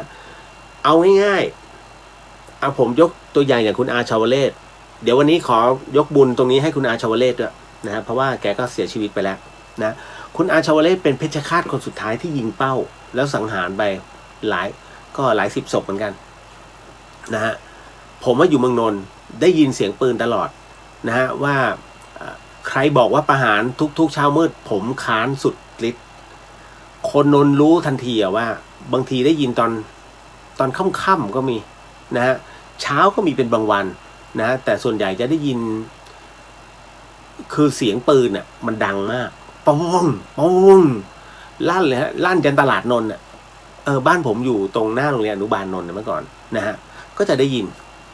ก็รู้แล้วเล่นแล้ว1 ศพ เพราะฉะนั้นก็จะรู้ฮะว่าคุณอาชาวเลศเนี่ยบอกเลยว่าไม่มีใครหรอกทำใจได้วันนี้เขาอยู่ในกรงนะฮะแต่พอเปิดประตูมาเนี่ยมันจะหายไป1ที่อยู่20คนเนี่ยที่รอประหารอยู่ณตอนนั้นนะที่แกบอกว่าตอนนั้นนักโทษประหารรอประหารอยู่ประมาณ20 คนนะฮะถ้าเมื่อไหร่ก็ตามตี 4ปุ๊บตื่นมาแล้วดึงคนนี้ไปเขาต้องล่ำลากันแล้วเพราะเขารู้ว่าเขาไม่มีโอกาสจะกลับเข้ามานะฮะแล้วถึงตรงนั้นเสร็จปุ๊บเนี่ยสิ่งที่คุณอาชาวเลศจะบอกก็คือว่าเขาทำตามหน้าที่นะเขาได้เบี้ยเลี้ยงในการยิงเป้าเนี่ย600 บาทตอนนั้นเงิน600 บาทของคุณอาชาวเลศนั้นทำบุญให้กับผู้วายชนทั้งหมดเลยนะฮะให้กับนักโทษที่ถูกยิงเป้าทั้งหมดก็เพราะว่าท่านรู้และท่านบอกว่าท่านทำตามหน้าที่นักโทษก็รู้แต่นักโทษทำใจไม่ได้ไม่มีฮะใครที่จะทำใจแล้วกูเดินไปเนี้ยต้องตายแน่ๆนะฮะคือมันก็จะมีนักโทษต่างๆที่ฆ่าข่มขืนบ้างค้าเฮโรอีนบ้างนะฮะรวมไปถึงฆ่ายกครัวบ้างอะไรเนี้ยถูกประหารณวันนั้นภาพสุดท้ายเนี่ยของนักโทษคือภาพของคนที่ตายคนที่ถูกเขาฆ่ามันมาปรากฏเลยว่ามันรู้สึกยังไงก่อนจะตายการร้องขอชีวิตเป็นยังไงก่อนตายนะฮะเพราะฉะนั้นเนี่ยมันถึงได้ตอนที่มีโทษประหารอยู่สังเกตไหมอาชญากรรมในประเทศไทยน้อยมากน้อยกว่านี้เกือบ100 เท่าแต่พอถูกองค์กรสิทธิมนุษยชนต้านเข้ามาเรียบร้อยนะฮะจะไม่มีแล้วโทษประหารก็ตายสิครับคนเราเผ่าพันธุ์ไม่เหมือนกันนะฮะเพราะฉะนั้นเนี่ยนี่คือสิ่งที่มันเกิดขึ้นจีนยังมีนะยิ่งเกาหลีเหนือยิ่งสุดโหดคิมจองอึนสั่งประหารลุงแค่ลุงนั่งหลับ แล้วประหารด้วยปืนใหญ่โอ้แล้วผมเห็นภาพที่ประหารนั่งนิ่งๆแล้วปืนไร้แรงสะท้อนนะคุณที่ยิงแล้วชักกระตุกตุ้มอย่างเงี้ยไอเนี้ยหักลงแล้วก็จ่อเข้าล่างแล้วก็ดึงตุ้มกระจุยเลยโอ้โหแบบโหดมากเข้าใจแล้วฮะว่าทำไมต้องอยู่ในระเบียบคือระเบียบไปมันก็น่ากลัวอันนี้เข้าใจแต่บางทีคนดีมันอยู่ยากไงนั่นแหละพอถึงตรงนั้นเสร็จปุ๊บเขาต้องขอขมากรรมไม่มีใครทำใจได้นั่นคือวาระสุดท้ายของคนใกล้ตายก็เลยต้องอธิบายให้ฟังก่อนว่าอย่างเนี้ยคนที่ฆ่าตัวตายเนี่ยนะเขาจะรู้สึกแบบไหนนั่นคือเขาเศร้าหมองนะฮะรู้ว่าจะตายเพราะความทุกข์นี่แหละฮะคือกรรมมันต้องไปตามคันลองของมันเนี่ยฮะแต่บังเอิญว่าคนเราทนไม่ไหวแล้วเด็กรุ่นใหม่ไม่เชื่อเรื่องศาสนาเพราะอะไรก็เพราะอย่างนี้อย่างที่ผมเกริ่นไว้เบื้องต้นศาสนาพุทธเริ่มมามีพราหมณ์เริ่มมามีเทพมั่วกันไปหมด แล้วเด็กจำแนกไม่ออกตกลงอันไหนพุทธนะฮะพุทธต้องจ่ายเงินตลอดเลยเหรอมันไม่ใช่แล้วเห็นไหมฮะเพราะตอนนี้เกือบทุกวัดโอ้ยของขลังมานะฮะเช่าพระมานะฮะสะเดาะเคราะห์มาโอ้โหทั้งนั้นเลยฮะตกลงรวยหรือจนกว่าเดิมวัดรวยนะฮะคนที่เรียกบุญรวยแต่เราจนเนี่ย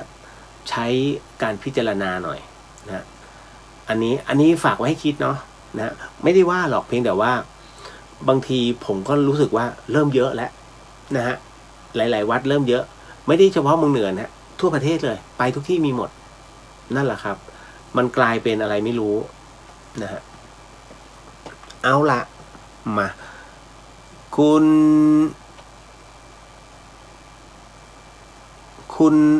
ณนกบอกว่าคุณเรียวที่ธรรมสถานมีให้ปฏิบัติธรรมไหมฮะเหมือนว่าจะมีนะฮ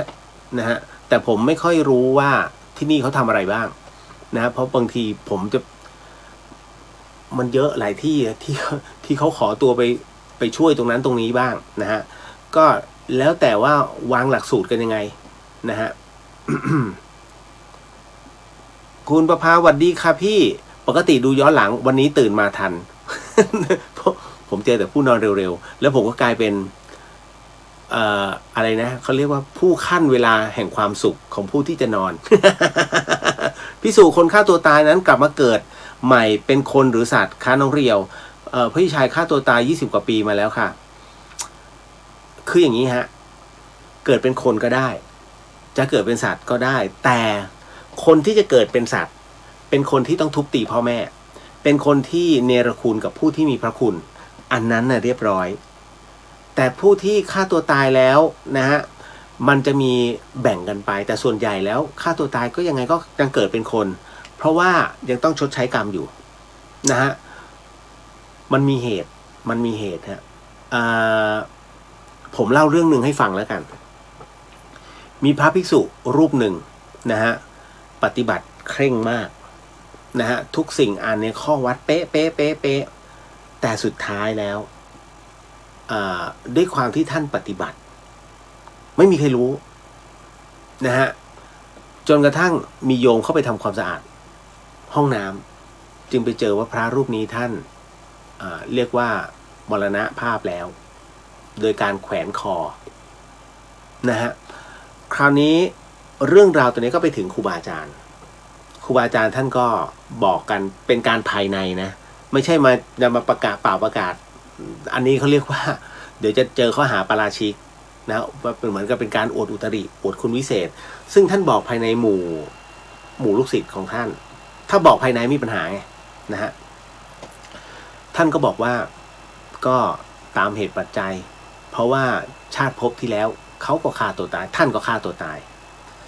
พอมันกรรมมันยังไม่หมดกลับมาชาตินี้ท่านก็มาฆ่าตัวตายเห็นไหมฮะมันเป็นกรรมที่ต่อเนื่องมาจากชาติภพที่แล้วเพราะฉะนั้นผมเองไม่สามารถบอกได้พี่สุว่ามันจะเป็นในรูปแบบไหนเพราะตัวกรรมจะเป็นตัวจัดสรรนะพี่นะฮะอันเนี้ยเราพูดลำบากนิดนึงนะฮะก็ต้องดูว่าในตอนที่ช่วงชีวิตของพี่เขาอะนะฮะเขาทำบุญเขาทำคุณประโยชน์หรือว่าทำอะไร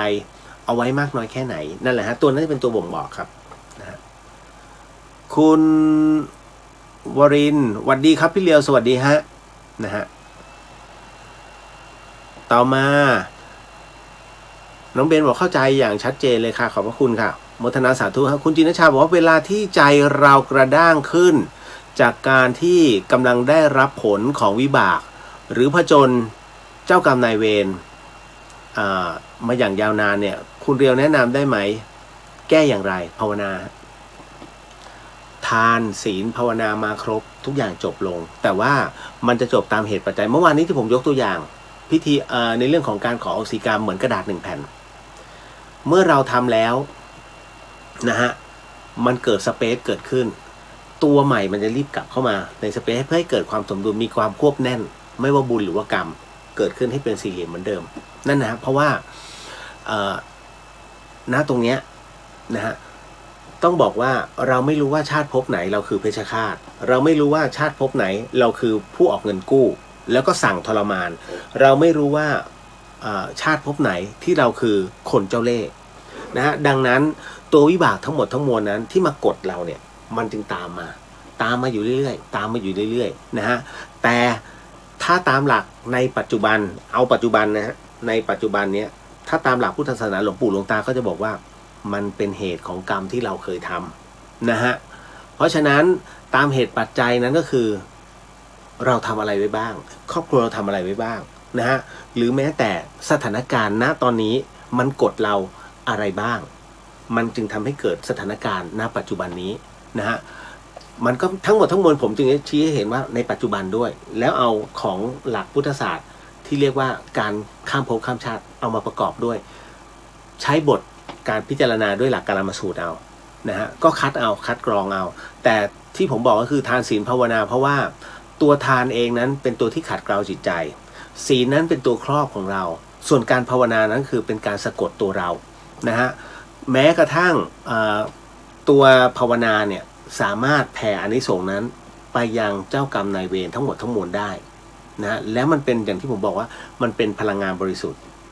ที่แผ่แล้วก็จับต้องได้จริงๆแต่การภาวนาต้องภาวนาเสียงดังนิดหนึ่งเหมือนกับน้องเนนไม่ยอมให้พร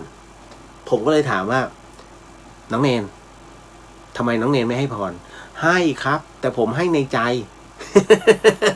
เห็นไหมอันนี้เด็กผมก็เลยถามว่าให้ในใจอ่ะแล้วคราวนี้เทวดาท่านจะมารับยังไงสัมภเวสีที่เขาอยากจะได้บุญเขาจะก็สัมภเวสีเขาก็ต้องรู้นะฮะเทวดาก็ต้องรับรู้เขาเรียกภาวะจิตใจอันนี้เด็กดูหนังเกินไปนะฮะโดยสภาวะความเป็นจริงแล้วการกล่าวอะไรสิ่งใดสิ่งหนึ่งออกมาเป็นเสียงเขาเรียกว่าเป็นการให้คำสัตย์สาบานนะฮะหรือว่าการมอบสิ่งใดสิ่งหนึ่งให้อย่างเต็มใจนั่นคือเป็นการกล่าวออกไปดังนั้นทานศีลภาวนานะฮะอันนี้สำคัญที่สุดนะฮะช่วยได้ครับนะฮะเก็ตเนาะต่อมาอันเนี้ยเข้าสู่ตัวหัวข้อที่ผมเขียนไว้อยากถามว่ากระถางธูปที่ปักหน้าศพมันหลุดมือตกแตกเขาอีกแล้ว ใครวะ เขาก็บอกว่าให้ระวังวิญญาณจะไม่ไปดีจะโกรธเรานะฮะผมนี้นอนไม่หลับเลยพี่เลียวนอนไม่หลับมาหลายคืนแล้วครับคือต้องอธิบายก่อนว่าที่กระถางธูปปักหน้าศพเนี่ยนะฮะมันตกลงนะก็เพราะว่ามันเป็นอุบัติเหตุตอนยกโลงเพื่อขึ้นรถเข็นจะวนรอบเมนแล้วปรากฏว่านะฮะเหมือนกับไปเดินชนนะฮะแล้วก็ตกลงมาคือคนที่จะมาถือกระถางธูปเขายังมาไม่ถึงนะฮะก็เลยตกแตกพี่เหลียวช่วยชี้ให้เห็นหน่อยครับว่าผมจะซวยไหมผู้ตายเป็นพ่อเลี้ยงครับไม่ค่อยจะถูกกันด้วยโอ้โหอันนี้เขาเรียกว่าหลอนในเหตุการณ์ที่ตัวเองทำจิตมันกำลังหลอกคุณอยู่นะฮะอันนี้เดี๋ยวพี่เดียวอธิบายให้ฟังก่อนธูปนะฮะ สาระสำคัญของธูปจริงๆแล้วครูบาอาจารย์ท่านก็จะบอกว่าควันธูปเนี่ยเป็นตัวที่บ่งบอกชี้ทางหรือว่าการเดินของวิญญาณตามควันมาแต่ถ้าตามหลักของผมเองผมเฉยๆไม่เชื่อแต่ความหมายในคำจำกัดความของธูปเนี่ยผมโอเคธูปหนึ่งดอกเมื่อจุดไปนะธูปเปรียบเสมือนจุดกำเนิดของชีวิตเมื่อจุดธูปขึ้นชั่วธูปติดไฟนั่นคือการกำเนิดของชีวิตหลังจากนั้นธูปนั้นลามมาเรื่อยๆลามมาเรื่อยๆนั่นคือการเติบโตของชีวิตเราเผชิญอะไรมาบ้างนะฮะห่วงกรรมทั้งความดีความชั่วกรรมดีกรรมชั่วผ่านมาหมดเลยทุกเรื่องราวที่ผ่านทุกๆสถานการณ์มาจนถึงทูบมันหมดก้านแล้วค่อยๆดับลงนั่นก็เหมือนกับว่าชีวิตของเรานะฮะหรือว่าบทสุดท้ายของชีวิตของเราเนี่ยมันค่อยๆดับลงไม่ว่าจะเป็นด้วยอะไรก็ตามเป็นโรคตาย อุบัติเหตุตายหรืออะไรก็แล้วแต่นั่นคือความตายนั่นคือความหมายของทุกข์ผมโอเคจุดนี้นะฮะนั่นคือปริศนาธรรมดังนั้นการที่คุณทำกระถางทูบตกแตกปั้งคุณผมยกตัวอย่างนะคุณเคยเห็นคนเอากระถางทูบไปวางแล้วหมายืนฉี่ไหมหมาไม่เห็นตายเลยนะฮะเพราะฉะนั้นมันเป็นคำอุปมานะฮะวัตถุคือวัตถุแต่จิตอันบริสุทธิ์นะสำคัญที่สุดครูบาอาจารย์ท่านก็บอกแม้แต่องค์พระสัมมาสัมพุทธเจ้าองค์พระสัมมาสัมพุทธเจ้าองค์พระสัมมาสัมพุทธเจ้าท่านไม่ได้ให้ความสำคัญกับทูปนะฮะท่านให้ความสำคัญกับจิตกับใจนะฮะของเราว่าประพฤติแบบไหนทำแบบไหนให้เห็นกฎของธรรมชาตินั่นเลยฮะเช่นกันแตกคือแตกแล้วคุณจะเฮ้ยกรอบมาจะทำอะไรนะปากเหมือนเดิมไหมมันทำไม่ได้ของแตกแล้วคือของแตกถูกไหมฮะเพราะฉะนั้นก็จุดใหม่แค่นั้นเองแต่การที่คุณบอกว่าพ่อเลี้ยงนั้นน่ะก่อนตายเป็นอริกันด้วยนั่นหมายถึงว่าคำว่าอริคือไม่เป็นศัตรูกันเลยเหรอฮะหรือเป็นแค่คนที่ขุ่นข้องหมองใจถ้าเป็นอริหมายถึงศัตรูขอขมาเมื่อไหร่ก็ตามที่มีพิธีขอโหสิกรรมใหญ่อะนะฮะคุณเข้ามานะนี่ทางช่องนี้ก็ได้ฮะก็คือไม่คิดตังค์ จะคิดดีไหมถ้าคิดก็ไปซื้อน้ำปานะถวายพระที่วัดข้างบ้านนะฮะ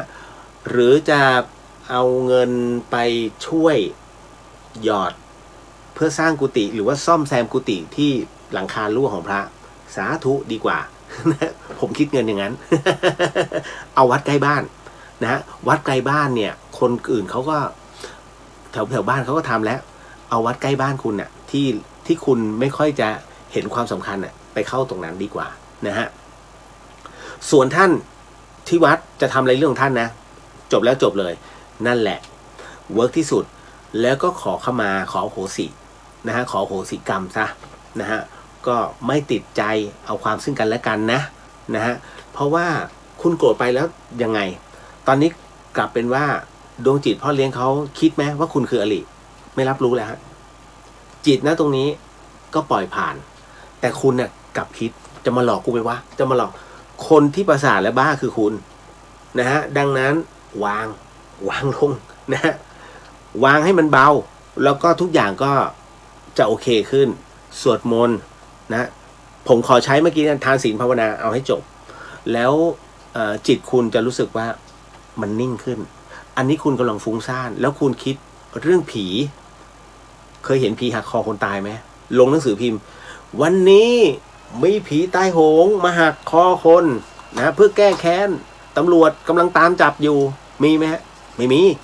นะฮะเพราะฉะนั้นเพอร์เจอร์วิญญาณคือส่วนวิญญาณคือหนึ่งหน่วยพลังงาน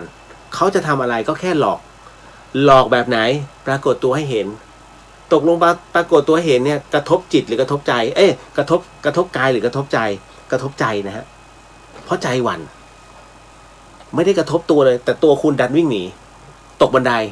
อันนั้นเขาเรียกพอใจหวั่นแล้วคือจิตมันอ่อนแอมันทำให้ร่างกายเนี่ยซวยไปด้วยแต่ถ้าอยู่นิ่งๆเดี๋ยวมีเรื่องหนึ่งเกี่ยวกับปู่โสมเฝ้าทรัพย์ผมจะยกตัวอย่างให้ดูแล้วคุณจะเห็นเลยว่าอันนี้คือผู้ที่สงสัยในความเป็นผีขอพิสูจน์นะฮะบางคนก็เชื่อแต่บางคนเมื่อพิสูจน์แล้วมันกลับเป็นอีกเรื่องเดี๋ยวมาฟังก็จะนำมาเล่าให้ฟังเพราะฉะนั้นเนี่ยผมถึงต้องบอกว่าอย่าใช้จิตมาหลอกตนเพราะตอนนี้ที่น้องนอนไม่หลับเพราะว่าน้องเนี่ยคิดเยอะแล้วจิตน้องมันจะสร้างภาพที่กลัวฮะคุณผู้ฟังฮะสิ่งที่น่ากลัวที่สุดก็คือจิตของเราอยู่กับตัวให้ระวังความคิดเพราะมันคิดแก้ทางทั้งหมดคุณสังเกตไหมเฮ้ยถ้าสมมุติว่าเขามาแบบนี้แล้วเราจะทำยังไงวะเฮ้ยถ้ามันเป็นแบบนี้จิตจะมองเห็นช่องว่างของแต่ละคนนะจิตเราเองเนี่ยเพราะเราถามตอบแล้วเรารู้จุดอ่อนของเราในขณะเดียวกันคนอื่นเขาไม่รู้เต็มที่เขาแค่ถามเผินๆยกเว้นว่าแง่มุมของธุรกิจที่มันต้องฟาดฟันซึ่งกันและกัน อันนั้นเขาต้องคิดของเขาเฮ้ยถ้าเรายิงคำถามกับมันแบบนี้เนี่ยเพื่อจะถามความจริงมันจะตอบไม่ว่าเราเองก็ต้องยิงคำถามเพื่อถามแล้วตอบตัวเองก่อนถ้าคุณถามตอบตัวเองได้สมมุติคำถามจากฝ่ายตรงข้ามได้แล้วตอบได้ปุ๊บจบนะฮะนั่นคือสิ่งที่เขาเรียกปิดจุดบอดของเราในการพรีเซนต์งานถูกไหมฮะแต่ณตรงเนี้ยจิตก็ยังจะหาจุดที่เราไม่สามารถตอบได้จนได้เพราะเราเห็นเฉพาะตัวเราแต่คนอื่นไม่เห็นหรอกเขาคิดมากเกินไปนี่คือการคิดมากเกินไปนะฮะวางลงก่อนเนาะวางลงก่อนแล้วน้องจะเห็นภาพตรงนั้นฮะเก็ตเนาะแล้วเดี๋ยวฟังเรื่องราวต่อไปนะฮะคุณอันนี้ครูประภาบอกขอถามค่ะปกติเวลาตักบาตรแล้วพระจะสวดยะถาแต่หนูกรวดน้ำไม่ครบค่ะแบบว่าญาติเยอะ โอ้โหตายแล้วยุ้ยนี่ว่ะหนูไม่ได้เอ่ยชื่อนึกแค่หน้าเขาจะได้รับไหมคะหรือว่าบางวันรีบและลืมกรวดน้ำพอนึกได้ก็กรวดแบบแห้งได้ใช่ไหมคะขอบคุณค่ะหนูลืมประจำเลยได้ครับคืออย่างนี้พระเดชพระคุณพระราชพรหมยานหรือว่าหลวงพ่อฤาษีลิงดำเนี่ยบอกไว้ว่าการกรวดน้ำยะถาเนี่ยยะถาวาริวหาปุราปริปุเรนติสาคารังต่อให้ยืดแค่ไหนเต็มที่คุณน่าจะได้ไม่เกิน5คนทั้งชื่อและนามสกุลถูกไหมฮะพระเดชพระคุณหลวงพ่อฤาษีลิงดำบอกว่าเพียงแค่เรานึกถึงนะฮะเพียงแค่เรานึกถึงคนที่เราจะมอบบุญให้ทั้งหมดทั้งมวลทุกคนได้บุญหมดเลยเพราะไม่มีใครมารู้กับเราหรอกว่าใครวะใครวะใครวะไม่จิตเรารู้เพราะนั้นใบหน้าของผู้ที่เรามอบให้แม้แต่ชื่อเล่นไม่ได้เอ่ยชื่อจริงนามสกุลจริงนะที่เรามอบให้ได้เหมือนกันนะสมมติพี่เลียวตายโอ้โหพุทธิสิทธิ์รัตนสมบูรณ์มันยาวเว้ยให้ดีเจเลียวรู้อยู่คนเดียวไงคือคนที่ส่งอันนี้ส่งผลบุญให้ดีเจเลียวมันคือใครหน้ามันเกิดขึ้นในจิตนะฮะเพราะฉะนั้นบุญเกิดขึ้นจากสภาวะของเราที่ระลึกถึงไม่ใช่เกิดขึ้นจากสิ่งที่เราถวายท่านเพราะว่าวิญญาณเสพรัศมีฮะคุณเคยเห็นไหมโอ้เนี่ยที่ส่งต้มยำกุ้งไปเนี่ยวิญญาณมาบอกโอ้โหซดอร่อยมากซื้อแต่ร้านนี้นะครั้งหน้ามีไหมฮะนะฮะอันนี้คือง่ายๆเลยดังนั้นเนี่ย เพราะฉะนั้นต้องบอกว่าทุกดวงวิญญาณเสพรัศมีแห่งบุญนะครับดังนั้นอานิสงส์ผลบุญเวลาเราสวดมนต์ไม่ได้มากินเราเพราะนั้นโมทนาสาธุในการรับพลังบุญเป็นรัศมีนี่แหละที่มาที่ไปนะฮะยาวอาหารเป็นที่ตั้งเอาคำภาวนาเอาศีลนะเป็นที่ตั้งนะครับเพราะนั้นทานศีลภาวนาเมื่อเป็นที่ตั้งเสร็จปุ๊บนั่นแหละคือคำตอบแห่งบุญนะต่อมาเก็ตเนาะผ่านพ้นไป อันนี้เรื่องกระถางทูบจบไปแล้วนะครับต่อมาการใส่พระการใส่พระ การใส่บาตรพระนั้นมีข้อแม้ไหมคะเพราะเห็นบางคนใส่ของใหญ่ลงบาตรพระท่านก็ไม่ขอรับอย่างนี้พระท่านปฏิเสธได้ด้วยหรือคะทำไมปฏิเสธไม่ได้คุณอย่างนี้ใส่ยาบ้าท่านก็รับสิเป็นพระห้ามปฏิเสธนะนี่ยาบ้า1 มัด ไม่ได้ฮะเพราะฉะนั้นเนี่ยอธิบายให้เคลียร์ก่อนบาตรมีไว้ใส่ข้าวนะฮะมีไว้ใส่ข้าวแค่นั้นมิใช่มีใส่กับข้าวถ้าตามหลักแล้วนะฮะท่านจะรับเฉพาะข้าวส่วนกับข้าวนั้นไปถวายอย่างที่ท่านพำนักนะฮะก็แต่ปัจจุบันไม่ใช่โดยเฉพาะยิ่งพวกแม่ค้ายัดเยียดเลยใส่ไปเลย บุญหรือบาปว่ากันไปนะฮะแต่ว่าถ้าตามหลักพระวินัยนั้นก็ตามนั้นนะฮะจริงๆตั้งแต่เด็กแล้วที่ผมเดินตามครูบาอาจารย์นะฮะผมก็ต้องถือปิ่นโตแล้วก็ถือย่ามสะพายย่าม2 คนกับเพื่อนที่ชื่อตุ๊ไปแล้วก็พระท่านก็เดินบิณฑบาตวัดบางขวางไงวัดพระธรรมยุทธ์ท่านก็รับแต่ข้าวแต่พอโยมจะใส่กับข้าวปุ๊บผมจะรีบเอาปิ่นโตวางปุ๊บแล้วแกะเขาก็จะใส่ปิ่นโตเป็นชั้นๆจบแค่นั้นเลยฮะนั่นคือวิธีการมาขอรับพรไหมไม่ เพราะว่าบุญสำเร็จตั้งแต่ถวายเป็นที่เรียบร้อยท่านคำจันทร์เนี่ยท่านเขมเนี่ยบิณฑบาตหลังมช.โดนขี้เมาถวายเบียร์หลวงพี่ผมอยากจะตุนเอาไว้สำหรับชาติหน้าผมถวายเบียร์ ถามว่าท่านรับไหมท่านก็รับ แต่ท่านก็เอาไปทิ้งนะฮะก็เป็นสิทธิ์ของสงฆ์แต่จริงๆแล้วถามว่ารับไหมมีสิทธิ์ปฏิเสธได้ก็คือรับนั่นแหละแล้วก็คืนไปนะฮะเพราะฉะนั้นในเรื่องของการปฏิเสธข้าวของในการใส่บาตรนั้นทำได้นะฮะแล้วก็ของใหญ่เกินไปดูนิดนึงนะฮะอย่าเอากรรมมาให้ตัวเองนะฮะบาตรเล็กนิดเดียวมาใส่ของเยอะแยะหมายถึงว่าเป็นกล่องๆเนี้ยไม่ได้นะฮะอย่าทำนะฮะถ้าอยากจะนั้นไปวัดใกล้ๆนั่นแหละคืออย่างนี้พอมันกลายเป็นค่านิยมเนี่ยมันก็เลยต้องชี้ชัดว่าสิ่งที่ท่านอยากจะใส่บาตรเอาง่ายๆนะให้คุณจำไว้มันมีไม่กี่อย่างนะคือหนึ่งไอสิ่งของที่ห้ามใส่คือเนื้อที่ต้องห้ามเนื้อที่ต้องห้ามตามพระพุทธบัญญัติขององค์พระสัมมาสัมพุทธเจ้ามันมีด้วยกัน10 อย่างถูกไหมไม่ว่าจะเป็นเนื้อมนุษย์เนื้อม้าเนื้อช้างเนื้องูเนื้อหมีเนื้อเสือเนื้อหมาเนื้อสิงโตนะฮะเสือนี่ก็แบ่งเสือดาวเสือโคร่งนะฮะเสืออะไรวะไม่ใช่เสือ11 ตัว เสือเหลืองเสือดาวเสือโคร่งเนี่ยเนื้อสิงโตนะฮะประมาณเนี้ยนะฮะก็ห้ามที่จะใส่เนื้องูด้วยห้ามใส่แต่ในขณะเดียวกันอีกอันนึงก็คือข้าวสารและอาหารแห้งหลายคนชอบใส่ถูกไหมฮะใส่จังนะฮะข้าวสารอาหารแห้งเนี่ยปกติถ้าจะถวายไปที่โรงครัวเพราะอะไรรู้ไหมครับเพราะตามพระวินัยเนี่ยพระสงฆ์นั้นระบุเลยภิกษุห้ามปรุงอาหารห้ามเข้าครัวปรุงอาหารเด็ดขาดนะฮะเพื่อที่จะทำการฉันถามว่าก๋วยเตี๋ยวละอร่อยพระปรุงได้ไหมไม่ได้นะถ้าเอาจริงพระห้ามปรุงนะก็คือต้องเบ็ดเสร็จเลยแล้วก็ฉันเพราะนั้นภิกษุคือผู้ที่อยู่ง่ายกินง่ายนี่คือคำว่าภิกษุต่อมาอีกอันหนึ่งที่คนมักจะชอบใส่เมืองเหนือก็ไม่รอดทุกที่นะเงินเมื่อวันเสาร์นะฮะที่วัดขอไว้เมื่อวันอาทิตย์ใช่ไหมวันเสาร์สิที่วัดป่าดาราพิรมบวชสามเณรเนี่ยนะพระธรรมยุทธพระเดชพระคุณท่านเจ้าอาวาสบอกเลยประกาศเลยว่าห้ามใส่เงินลงไปในบาตรพระใหม่และสามเณรห้ามเด็ดขาด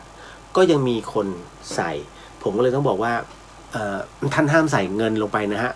ตัวนี้ขออนุญาตดึงผมก็เลยดึงออกมาเพื่อที่จะไปใส่ตู้นะเพราะว่า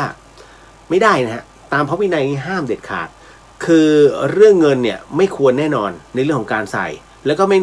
นำไปถวายแด่ภิกษุทุกกรณีเพราะจะทำให้อาบัติฮะก็เรียกว่าถ้าถวายให้กับผู้ดูแลวัดโดยตรงหรือว่าหยอดตู้เนี่ยเหมาะสมที่สุดนะฮะนี่คือตามบัญญัติเลยแต่คนชอบใส่ต่อมาในเรื่องของพวกผลไม้พวกธัญพืชเนี่ยโดยเฉพาะอย่างยิ่งพวกผลไม้ที่มีเม็ดนะฮะท่านจะปฏิเสธยกตัวอย่างเช่นผลส้มนะฮะหรือว่าเงาะเงาะเนี่ยเป็นลูกๆพอเสร็จปุ๊บเนี่ยจะมีของหวานหรือผลไม้ถวายถูกไหมฮะการถวายของที่มีเมล็ดเนี่ยถ้าคุณไม่ทำกัปปิยะไม่ได้การทำกัปปิยะคือการทำตำหนิไม่ว่าจิกหั่นปอกลนเผานะฮะพวกเนี้ยถ้าทำแล้วก็บอกท่านจิกแล้วเจ้าค่ะปอกแล้วเจ้าค่ะอย่างนี้ฉันได้เพราะอะไรเพราะว่าตามพระวินัยเนี่ยในเรื่องของผลไม้ที่เป็นเมล็ดเนี่ยเขามีความเชื่อกันว่าการที่ไม่ควรจะถวายเพราะว่าเมล็ดพันธุ์เหล่านี้มันยังมีชีวิตฮะแล้วมันยังสามารถเติบโตแล้วก็งอกตามวิถีธรรมชาติได้เห็นไหมฮะดังนั้นจึงต้องจิกก่อนเขาเรียกว่าให้รู้ว่าเป็นการรู้กันว่ามันตายแล้วไม่สามารถงอกได้แล้วก็ถึงฉันอย่างสุดท้ายก็คืออาหารที่มันมีพวกส่วนผสมของพวกกะทิพวกน้ำตาลเยอะๆเพราะว่าพวกนี้เวลามันเยอะๆเนี่ยเราเอาไปใส่บาตรนะฮะคิดว่าโอ้โหมันน่าจะให้พลังงานเยอะแต่จริงๆแล้วมันจะเป็นเรื่องของการทำลายสุขภาพของท่าน นะฮะเรื่องของไขมันทั้งหมดอันนี้ก็คือบอกเอาไว้เผื่อว่าหลายๆท่านเนี่ยไม่เข้าใจดังนั้นเวลาใส่บาตรเนี่ยจะมีอยู่ข้อห้ามประมาณนี้นะฮะแต่จริงๆเรื่องยาเสพติดด้วยนะฮะเรื่องเหล้าเบียร์ด้วย เดี๋ยวจะลืมนะครับเก็ตเนาะคุณประภาขอบคุณค่ะกู๊ดไนท์นะคะพรุ่งนี้ฟังต่อพรุ่งนี้ต้องขับรถไปพัทยาแต่เช้าโมทนาสาธุให้ระมัดระวังด้วยคัสเตอร์เยอะ กุ๊บกิ๊บพี่เลียวคะงั้นถ้าจะใส่นมกล่องนมเจคะจะบาปไหมจริงๆก็สามารถทำได้แต่ว่าแนะนำนะฮะไปถวายดีกว่านะฮะจึงก็ใส่ได้แหละไม่มีปัญหาหรอกคุณวรีพี่เลียวแล้วทำไมห้ามพระผ้าของเขียวด้วยล่ะครับเช่นไม่ให้พระตัดต้นไม้อะไรแบบนี้มันยังเจริญเติบโตฮะนั่นนะฮะเพราะฉะนั้นตัดยอดชุบไม่ได้มันยังมีชีวิตอยู่นะมันยังงอกต่อไปได้มันก็บอกอยู่ในตัวคล้ายๆกับที่ใส่บาตรเรื่องเมล็ดนะฮะพี่ณัฐนานมีอยู่ครั้งหนึ่งวัดเขามีงานมีสังฆทาน6ชุดเพื่อนพี่เขาให้บอกพระว่าทั้ง6ชุดนี้ขอเป็นเจ้าภาพในที่สุดเขาก็ไม่รับผิดชอบพี่ก็ไปบอกพระว่าเขาไม่ได้ให้เงินไม่เป็นไรหลวงพ่อไม่ติดใจหลวงพ่อจัดการเรียบร้อยแล้วแบบนี้พี่ติดค้างด้วยหรือไม่คืออย่างนี้ในเมื่อเราเป็นผู้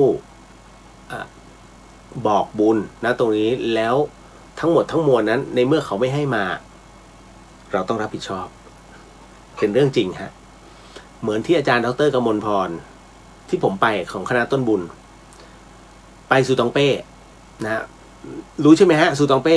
วัดซูตองเป้ที่เป็นสะพานไม้ไผ่แห่งแรกในประเทศไทยที่แม่ฮ่องสอนนะฮะ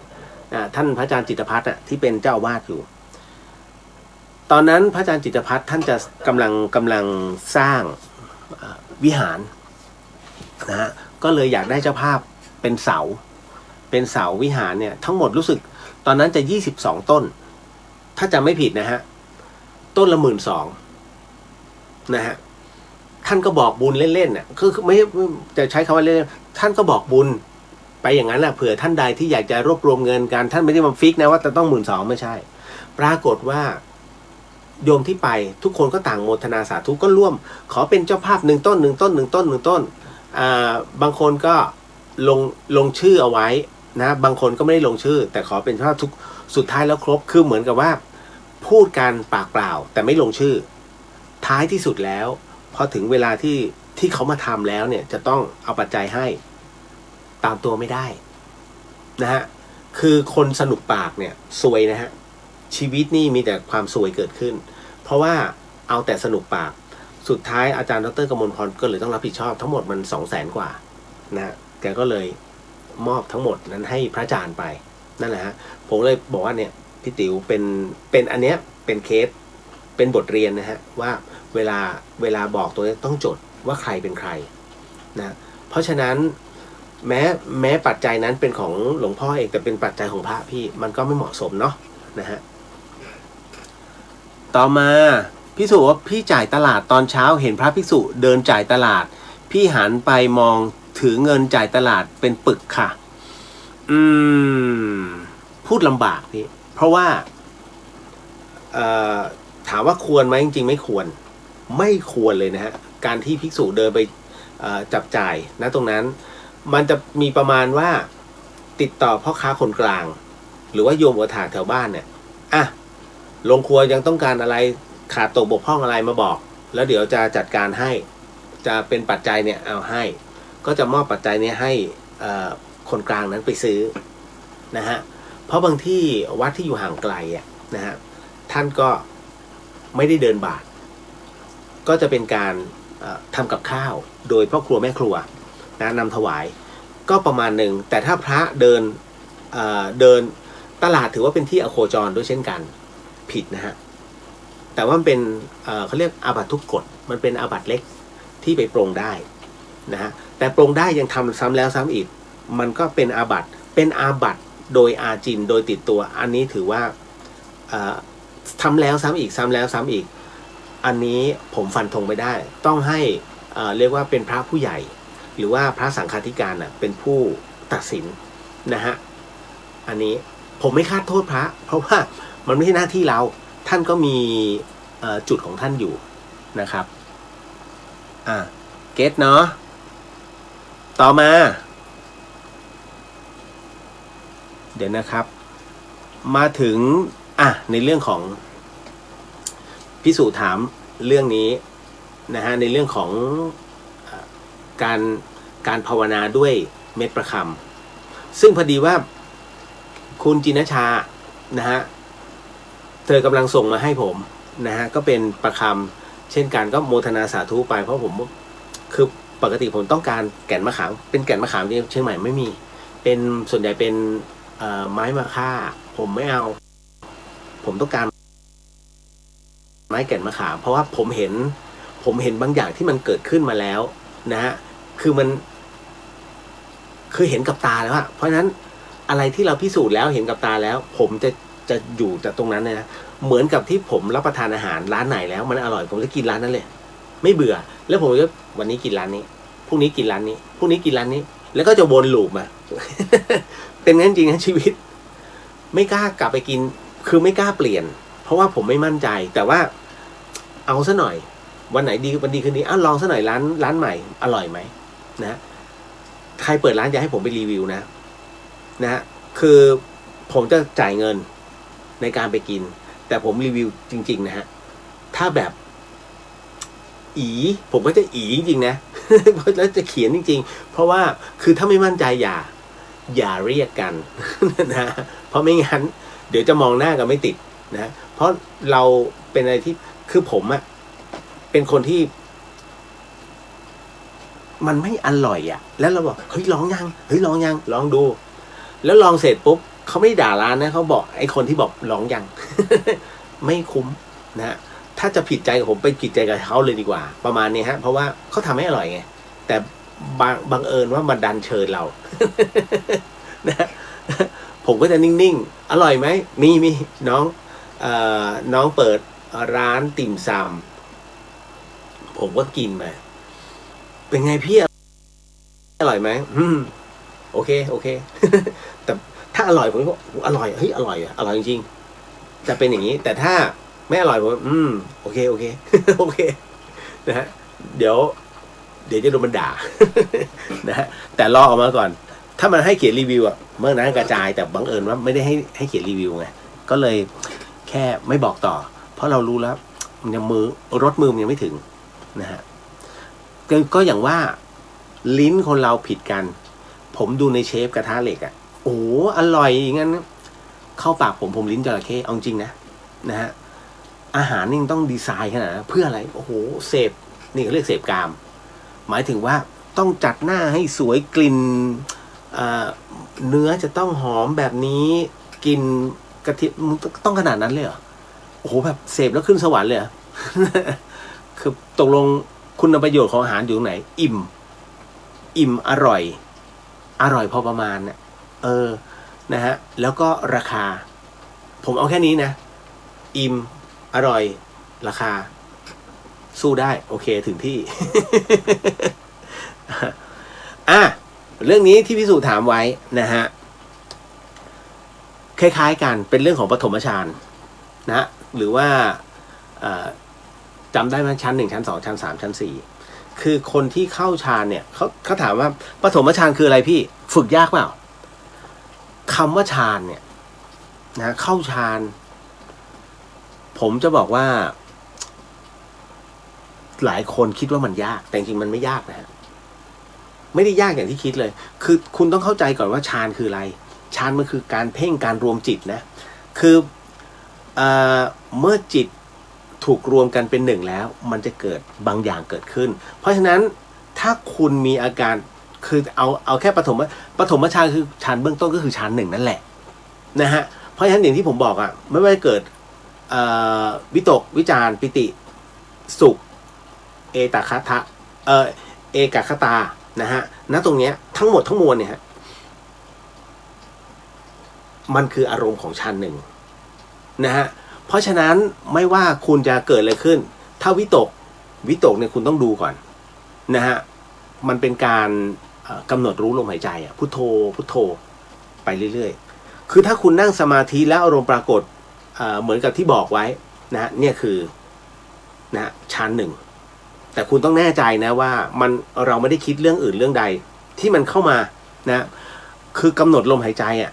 นะหรือกำหนดภาวนาไปเรื่อยๆนะเรื่องอื่นแวบเข้ามาปุ๊บเป็นแค่เสี้ยววินาทีคุณต้องรีบทิ้งมันให้ได้นะฮะแล้วก็รู้เลยนะลมเข้าสิ้นสุดตรงไหนลมออกสิ้นสุดตรงไหนนะตรงนั้นมีอารมณ์อื่นมาแทรกปุ๊บตัดออกเหมือนกันหากว่าในสมาธิเนี่ยคือรู้อย่างเดียวรู้ว่าลมหายใจเข้าออกเนี่ยมันสั้นยาวสั้นยาวบางคนหายใจไม่เท่ากันถูกไหมฮะแล้วมันจะไปดับตอนไหนต้องให้รู้เพราะฉะนั้นมันต้องประกอบไปด้วยกันทั้งหมดทั้งมวลพอรู้เสร็จปุ๊บสุขเกิดนี่สุขเกิดแล้วมันเกิดแบบไหนอะไรไงลมหายใจเข้าออกมันมีความทุกข์ไหมพิจารณาทุกอนูของลมหายใจฮะนะแล้วจากนั้นให้ดูการเคลื่อนตัวของลมมันผ่านเข้าไปจบนี่ฮะรับรู้ตรงนั้นถ้าอะไรมันเข้ามาแทรกตัดออกเช่นกันเหมือนกับปิติอย่างที่บอกว่าปิติถ้าเกิดมีเฮ้ยรู้สึกตัวเบาเฮ้ยขนลุกเฮ้ยน้ำตาไหลโอ้ร่างกายมันโปร่งมากสุขมากมีความรู้สึกว่าโอ้จิตของเราสบายนะฮะเบาเหมือนขนนกนะฮะแล้วหรือบางทีบ้างร่างกายของเรานั้นแม้จะโอนเอ็นเหมือนกับสมาธิเหวี่ยงแต่มีความรู้สึกว่ามันไม่ได้โยกตามอันนี้เขาเรียกคุณกำลังเกิดปิติเสร็จปุ๊บความสุขที่มันเกิดขึ้นคือความอิ่มเอิบในใจมันมีความประณีตละเมียดเกิดขึ้นในใจนะตรงนี้ฮะเราสบายใจเราพอใจกับจุดที่มันมีอยู่มันเกิดความสุขเกิดขึ้นนี่ฮะตรงนี้ฮะพอหยุดแค่ตรงนี้จบเลยมันจึงไปถึงตัวสุดท้ายก็คือเอกคตาเอกคตานั้นหมายถึงว่าอารมณ์จิตเนี่ยเมื่อรวมเป็นหนึ่งเดียวแล้วมันตั้งมั่นอยู่ใน4 ข้อที่พูดออกมาตลอดโดยไม่เคลื่อนไปไหนชั้นหนึ่งฮะส่วนใหญ่ชั้นหนึ่งคนธรรมดาเนี่ยสบายมากแล้วทำกันตลอดนะเรื่องนี้แต่บางคนไม่รู้ไงว่าเฮ้ยมันคืออะไรวะอาการอะไรแล้วก็มาถามผมตลอดผมเองก็พลาดผมไม่พูดแค่ปิติที่น้ำตาไหลเพราะปิติแต่ผมไม่ได้พูดไงว่าทั้งหมดทั้งมวลเนี่ยมันคืออะไรนะฮะก็ลืมไปอันนี้ขอโทษทีนะฮะแต่ท้ายที่สุดแล้วทั้งหมดทั้งมวลจดจำอาการมาให้ได้นะฮะ ก็นี่คือชั้นหนึ่งนะจำไว้วิตกพุทโธพุทโธพุทโธลมหายใจเข้าออกนะฮะอะไรเข้ามาตัดออกนะฮะวิจารเนี่ยให้รู้ทุกลมหายใจเลยดับตรงไหนเข้าสั้นยาวนะฮะมันเข้ามา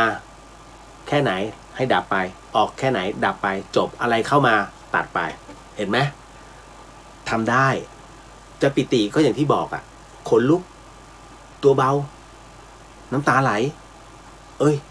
ร่างกายรู้สึกว่าโยกไปแต่จริงๆแล้วมันเหมือนกับไม่โยกนี่ฮะปิติสุขก็คืออย่างที่บอกมัน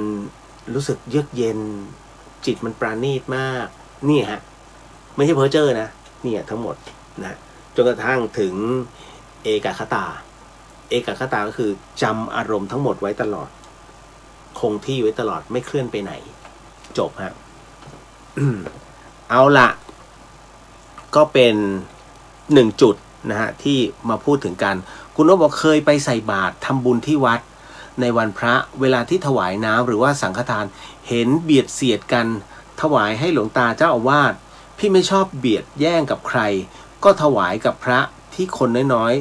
ๆแทบไม่ค่อยได้ถวายกับเจ้าอาวาสเลยไม่ว่าจะเป็นวัดไหนนะฮะแบบนี้ทำให้บุญใหญ่เราไม่ค่อยมีหรือเปล่าคะไม่ใช่ครับคืออย่างนี้สังฆทานคือการถวายของให้กับสงฆ์โดยไม่เจาะจงสังฆทานนะโดยไม่เจาะจงว่าจะต้องเป็นรูปหนึ่งรูปใดแต่คราวนี้การที่เรามีจิตอันบริสุทธิ์ในการนำถวายจริงๆแล้วมันมีส่วนนิดนึงตรงที่เขาแย่งถวายหลวงปู่หลวงตา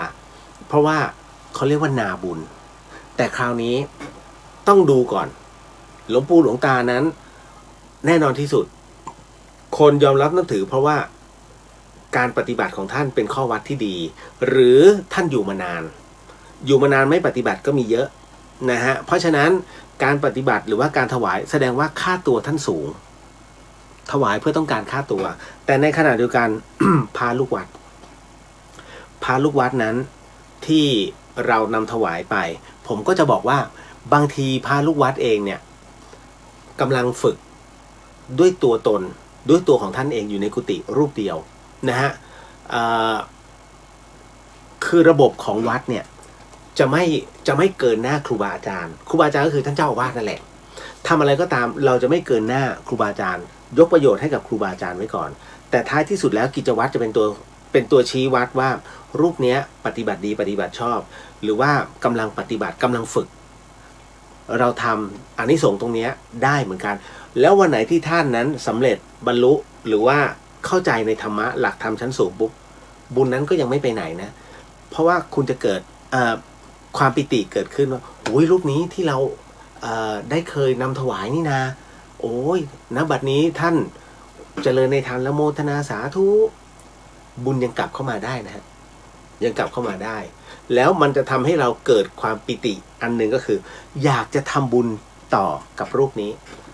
แล้วก็ไปสารต่อจำได้ไหมเจ้าคะตอนนั้นที่ดิฉันนำถวายพระสังฆทานไปดิฉันกะแล้วว่าหลวงพี่ต้องมาถึงวันนี้ได้จนได้ขอโยมอุปถากหลวงพี่นะเจ้าคะเห็นไหมฮะคราวนี้บุญจะตีกลับทันทีนะฮะที่ณตรงนั้นก็เป็นเพราะว่าโยมไปถวายสังฆทานเพราะว่าน่าจะเป็นในเรื่องของ1ในเรื่องของพรรษา2ท่านเป็นเจ้าวัด3ได้เป็นค่าตัวของท่านค่าตัวในที่คือค่าตัวบุญนะฮะในเรื่องของการปฏิวัติปฏิบัติข้อวัดของท่านนั่นแหละก็มีส่วนทั้งหมดนะฮะทั้งหมดทั้งมวลแล้วกันต่อมาพี่เรียวการนอนคว่ำหน้าเขาว่าผีไม่มาหลอกใช่ไหมเขาอีกแล้ว เขาว่าผีไม่มาหลอกใช่ไหมคะไปเรียกมาให้พี่เรียวได้ไหมไอ้เขาเนี่ย อยากจะรู้บทเรียนไหนคือจริงๆน้องฮะที่ถามข้อเนี้ยน้องเห็นผู้ป่วยโควิดไหมอันนี้พูดตรงๆนะว่าน้องเคยเห็นผู้ป่วยที่เป็นโควิดไหมล่ะผู้ป่วยโควิดที่อยู่ในขั้นวิกฤตเนี่ยเขาใช้วิธีการนอนคว่ำนะฮะทำไมจึงเป็นเช่นนั้นเพราะว่าการนอนคว่ำเนี่ยในฐานะในวงการแพทย์แล้วกันคือเอาประเภทพวกโรคปอดพวกโรคปอดอักเสบทั้งหลายเนี่ยหรือว่าปอดมีความผิดปกติการนอนคว่ำนั้นทำให้การหายใจของการทำงานเนี่ยของปอดทั้งสองเนี่ยมันเท่ากันมันจะเฉลี่ยให้เท่ากันเพราะฉะนั้นจะหายใจสะดวกขึ้นแค่นั้นเลยนะฮะเพราะฉะนั้นการนอนคว่ำถามว่าการผีหลอกได้ไหมผมใช้คำว่าน่าจะการคำว่าผีอำได้ในระดับหนึ่งผีอำเนี่ยคุณจะหายใจไม่ออกถ้าลักษณะการแพทย์ก็คือมันมีบางอย่างที่ไปขัดขวางนะฮะแต่ถ้าคุณนอนคว่ำปุ๊บถัวเฉลี่ยของปอดในการหายใจมันจะมีเพิ่มมากขึ้นแต่ข้อเสียก็มีเพราะว่าหน้าอกคุณถูกกดทับนะฮะกดทับการหายใจก็ลำบากขึ้นมันจะประกอบไปด้วยมันต้องมีทุกอย่างมันมีดีมีเสียมันต้องประกอบไปด้วยกันสันหลังก็ต้องระวังกระดูกสันหลังนะฮะเพราะฉะนั้นก็ต้องดูนอนคว่ำแบบไหนเตียงต้องแข็งพอไหมนี่ฮะจุดสำคัญนะจ๊ะอันนี้บอกไว้ก่อนผีไม่มาหลอกคุณ นอนคว่ำจ้าเอ๊ะ นอนคว่ำอยู่จ้าเอ๊ะ นะฮะอันนั้นก็จงใจไปหน่อยแล้วนะครับส่วนใหญ่เป็นเรื่องของจิตมากกว่าผีเข้ามาเนี่ยวิญญาณเขาปรากฏเขาต้องการขอบุญไม่ได้ต้องการอะไรเลยช่วยทำบุญหน่อยเถอะฉันจะหมดบุญแล้วแค่นั้นเลยฮะจึงรวบรวมพลังครั้งสุดท้ายนะฮะธาตุครั้งสุดท้ายในรูปแบบของวิญญาณเนี่ยมาปรากฏให้เห็นนี่เลยนิดหนึ่งเมื่อกี้มีท่านถามมาว่าคุณเลยจะพิมพ์หนังสือแจ้งมานะคะจะร่วมทำบุญด้วยค่ะผ้ารับสังฆทานของพระจากผู้หญิงควรมีขนาดกี่เซนติเมตร กำลังจะทำพอดี เดี๋ยวนะฮะคืออย่างนี้ผ้ารับสังฆทานน่ะมันไม่มีรูปแบบนะที่เขาทำก็คือพอยาวพอประมาณจะกี่เซนติเมตรนั้นต่อไม่ได้ฮะผ้าเช็ดหน้า1 ผืนก็มารับประเคนได้ฮะนะฮะเพราะฉะนั้นก็ให้ยาวหน่อยก็ฟุต 1ก็พอถ้าเป็นผมนะเอาแค่ฟุต 1นะฮะแต่คราวนี้อย่างที่ผมบอกว่าผ้าปูอาสนะผมเองเนี่ยก็วันนี้เพิ่งได้ถ่ายภาพผ้าปูอาสนะของพระอาจารย์ตอนที่ท่านยังไม่ลงมาที่ศาลาเพื่อจะทำการฉันผ้าปูอาสนะเนี่ยมันเหมือนกับคล้ายๆก็คือปลอกหมอนนะคุณแต่เพียงแต่ว่ามันไม่ต้องมาสอดมันก็เป็นแผ่นธรรมดาฮะที่ปูตอนนั่งแค่นั้นเพื่อให้รู้ว่านั่งสูงกว่าโยมแม้แต่มิล 1 2 มิลก็พอแล้วแต่ว่าเป็นผ้าปูผมถ่ายไว้เดี๋ยวเอาไว้เดี๋ยวจะโพสให้เห็นแล้วกันพรุ่งนี้นะคือท่านใดที่อยากจะถวายผมแนะนำเอาผ้าปูอาสนะเถอะเพราะว่าเวลาท่านจะนั่งฉันหรือว่าไปนั่งที่อื่นอย่างน้อยท่านมีพกติดตัวไม่ค่อยมีคนถวายท่านจริงๆจริงๆไม่มีคนถวายฮะแล้วผ้าปูอาสนะนั้นขอบอกนะกินหัวคิวบุญได้ดีมากสมมุติถ้าพระคุณเจ้าท่านไปสมมุตินะท่านไปเปลี่ยนอารมณ์ไปเที่ยวไปเที่ยวที่วัดแห่งหนึ่งแล้วก็แหมโอ้พระรูปงามจังขอนั่งสมาธิตรงนี้หน่อยท่านคิดว่าจะเอาอะไรสิ่งที่ติดตัวไงจะไปดึงอาสนะของพระที่อยู่ตรงนู้นมาก็กระไรอยู่ท่านก็จะเอาผ้าปูอาสนะจากย่ามขึ้นมาคลี่วางปุ๊บนั่งท่านนั่งสมาธิไปคุณก็ได้บุญไปเพราะคุณได้หัวคิวบุญฮะ ท่านใช้ประโยชน์จากผ้าปูอาสนะของท่านนั่นแหละนะฮะไม่มีหรอกเอาผ้าปูอาสนะไปโยนเล่นพิ้วไม่มีฮะอาบัติเตหงนะฮะดังนั้นนะถึงได้บอกว่าเนี่ยคือวิธีการนะฮะมีโอกาสทำนะฮะก็รู้สึกพี่อะไรพี่มุนาใช่ไหมฮะจะส่งขนาดมาให้นะตอนนั้นนะลองดูก่อนแล้วกันเอานะฮะคุณจินชาบอกจะหาตัวผ้าได้จากไหนตอบยากสำเพ็งตอนนี้ก็กระไรอยู่นะฮะร้านทั่วไปร้านที่เขาขายผ้าโดยทั่วไปเดี๋ยวพรุ่งนี้ผมโพสต์ภาพให้เห็นเนี่ยผ้าปูรองอาสนะเป็นอย่างนี้เพราะฉะนั้นท่านก็จะพับคล้ายๆเป็นผ้าเช็ดหน้าพกได้นะฮะแล้วอีกอันนึงจริงๆมันจะมีผ้าคลุมบาทแต่ส่วนใหญ่ผ้าคลุมบาทนั้นมักจะใช้กับพระธรรมยุทธ์มหานิกายไม่ค่อยคลุมผ้าคลุมบาทคืออะไรเวลาฉันภัตตาหารเนี่ยท่านฉันในบาทก่อนจะให้พรท่านก็จะเอาผ้ามาคลุมที่บาทนะฮะซึ่งเป็นผ้าเช็ดหน้านั่นแหละคลุมที่บาทไว้ก่อนแล้วให้พรแล้วหลังจากนั้นพอจะฉันก็เปิดผ้าแล้วก็ทำการฉันนั่นนะฮะอันนั้นคือสิ่งที่เป็นแล้วคราวนี้ก็คือว่าคือเดี๋ยวผมจะบอกเป็นทีละสเต็ปแต่ว่าสเต็ปที่อยากให้ถวายนะฮะและเป็นเรื่องที่ดีก็คือผ้าปูอาสนะผมจะพูดบ่อยมากเพราะผ้าต่างๆท่านมีหมดแล้วจีวรทำกันไปถามท่านยังว่ามีท่านได้เปลี่ยนบ้างไหมจีวรเนี่ยถ้าไม่ใช่ขึ้น15 ค่ำท่านไม่เปลี่ยนนะฮะจะอยู่อย่างนั้นแล้วก็ผึ่งซักบางทีก็ทุกวันพระจะซัก1 ครั้งจะแรม8 ค่ำขึ้น8 ค่ำขึ้น15 ค่ำแรม15 ค่ำท่านก็จะซักเฉพาะวันนั้นแล้วถ้าตามพระวินัยก็คือต้องซักเนี่ยทุกครั้งซักเสร็จปุ๊บย้อมต่อด้วยไม้แก่นขนุนไม่ใช่ต้องไปรอกฐินนะฮะไม่ใช่แต่นั่นเอาตามหลักโบราณจริงๆนะซึ่งปัจจุบันก็คงจะหายากนะต้องปลูกขนุนเป็นอาจินนะเพราะฉะนั้นก็เลยต้องบอกว่า1 อาทิตย์ท่านจะซักผ้า1 ครั้งทุกวันพระนั่นแหละครับก็ที่เป็นสีแล้วใช่มีอยู่นะฮะสีคล้ายๆกับของวัดอโศการามนะฮะประมาณนั้นเลย คุณเรียวถ่ายรอยตะเข็บมาด้วยนะ เย็บยังไงอุยตาย เดี๋ยวผมจะลองขยายดูนะ ผมก็ลืมดู ขอบพระคุณครับนะฮะนี่แหละ เอาต่อมาก็ทันไหมเนี่ยเรื่องปู่โสมไม่น่าทันเพราะเรื่องปู่โสมมันยาวไหนๆก็ไหนๆแล้วเกิดไว้เดี๋ยวจะค้างคากันคืออย่างนี้มีผู้ถามมาว่าเรื่องปู่โสมเฝ้าทรัพย์นั้นมีจริงไหมครับพี่เลียวเห็นข่าวที่นครศรีธรรมราชนั้นชาวบ้านไปเจอพระทองคำในถ้ำแต่พอไปอีกทีหนึ่งพร้อมพระกลับหายไปหมดนะฮะอันนี้แววๆแวบๆเหมือนกันนะฮะไม่รู้ว่าปู่โสมหรือท่านจำผิดถ้ำ นะฮะแล้วน้องเขาให้ยกตัวอย่างนิดนึงว่ามีไหมคนที่เคยเจอปู่โสมคืออย่างนี้เรื่องนี้มันเป็นเรื่องครั้ง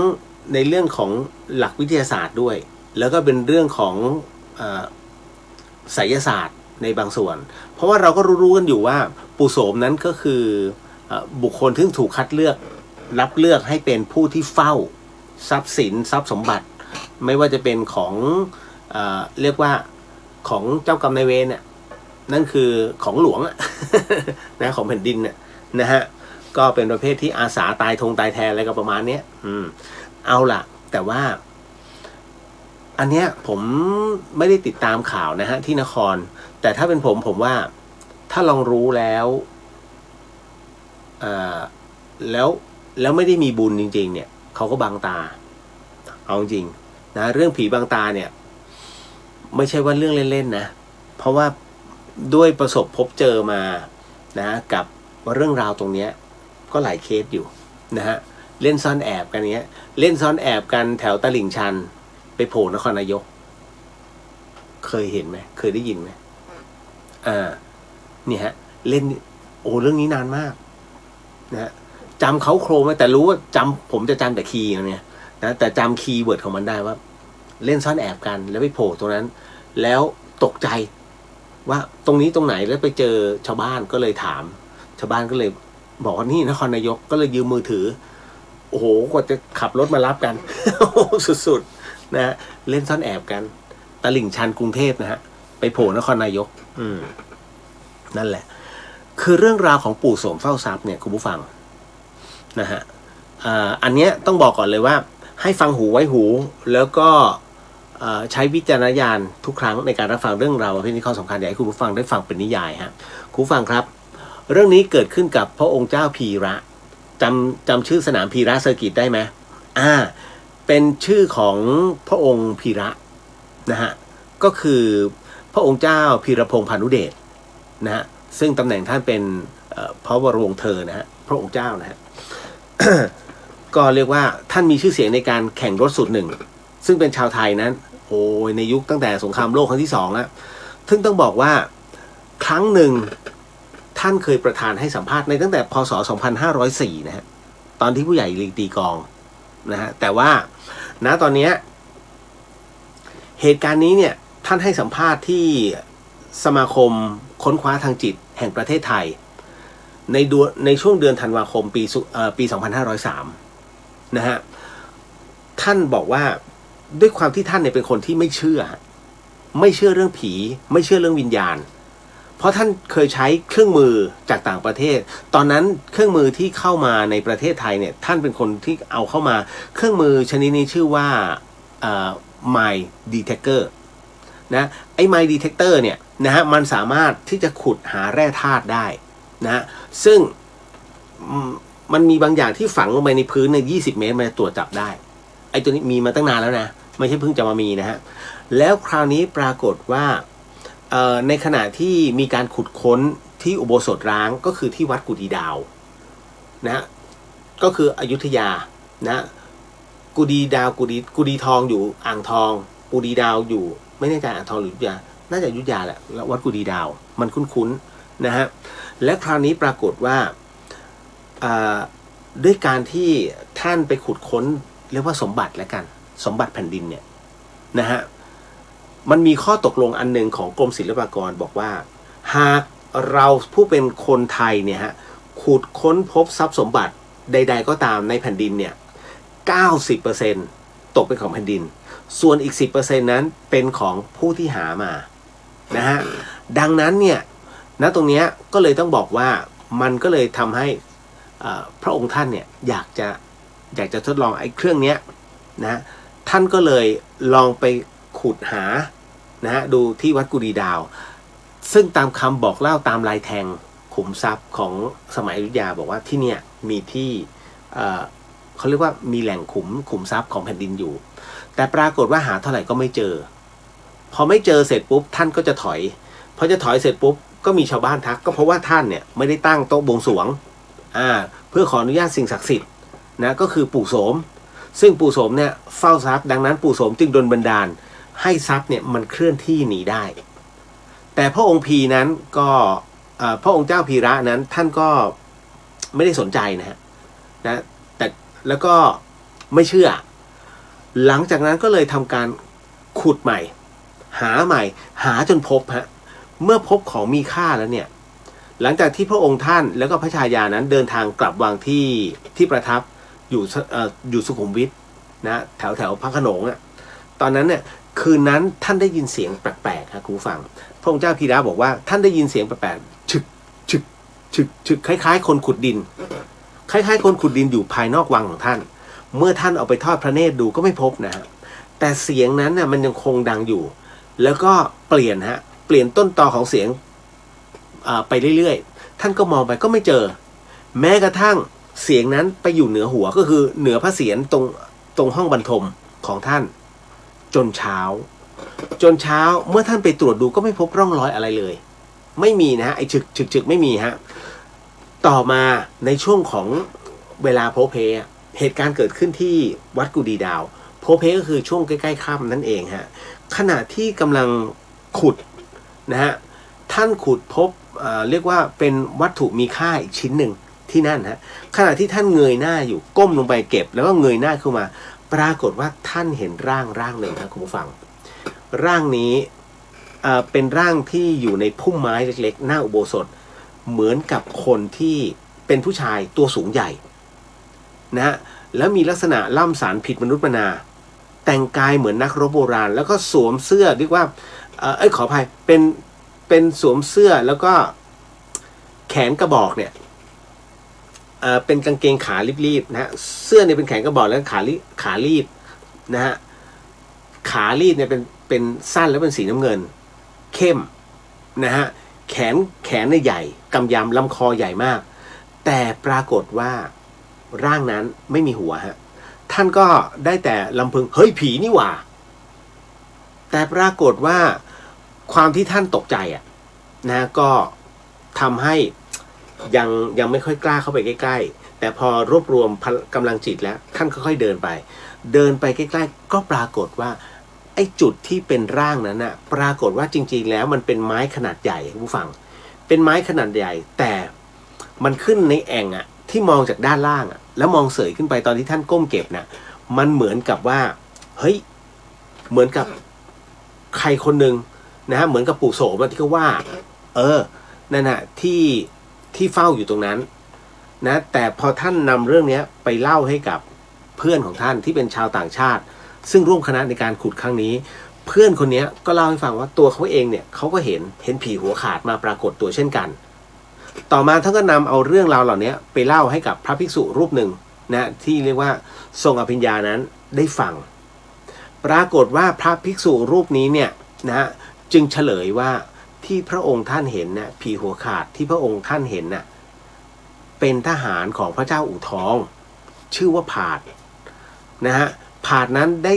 ได้สาปแช่งแก่ผู้ที่มาขุดค้นเอาสมบัติซึ่งหลังจากนั้นเนี่ยพระสหายชาวต่างชาติผู้นั้นก็เสียชีวิตลงนะฮะส่วนตัวพระองค์เองนั้นเมื่อประกอบธุรกิจการค้าไม่ประสบผลสำเร็จสักอย่างหนึ่งพระองค์พีนั้นก็ยอมรับว่าเมื่อก่อนตัวท่านน่ะไม่เคยเชื่อเรื่องพูดผีแต่บัดนี้ท่านเชื่อสนิทใจ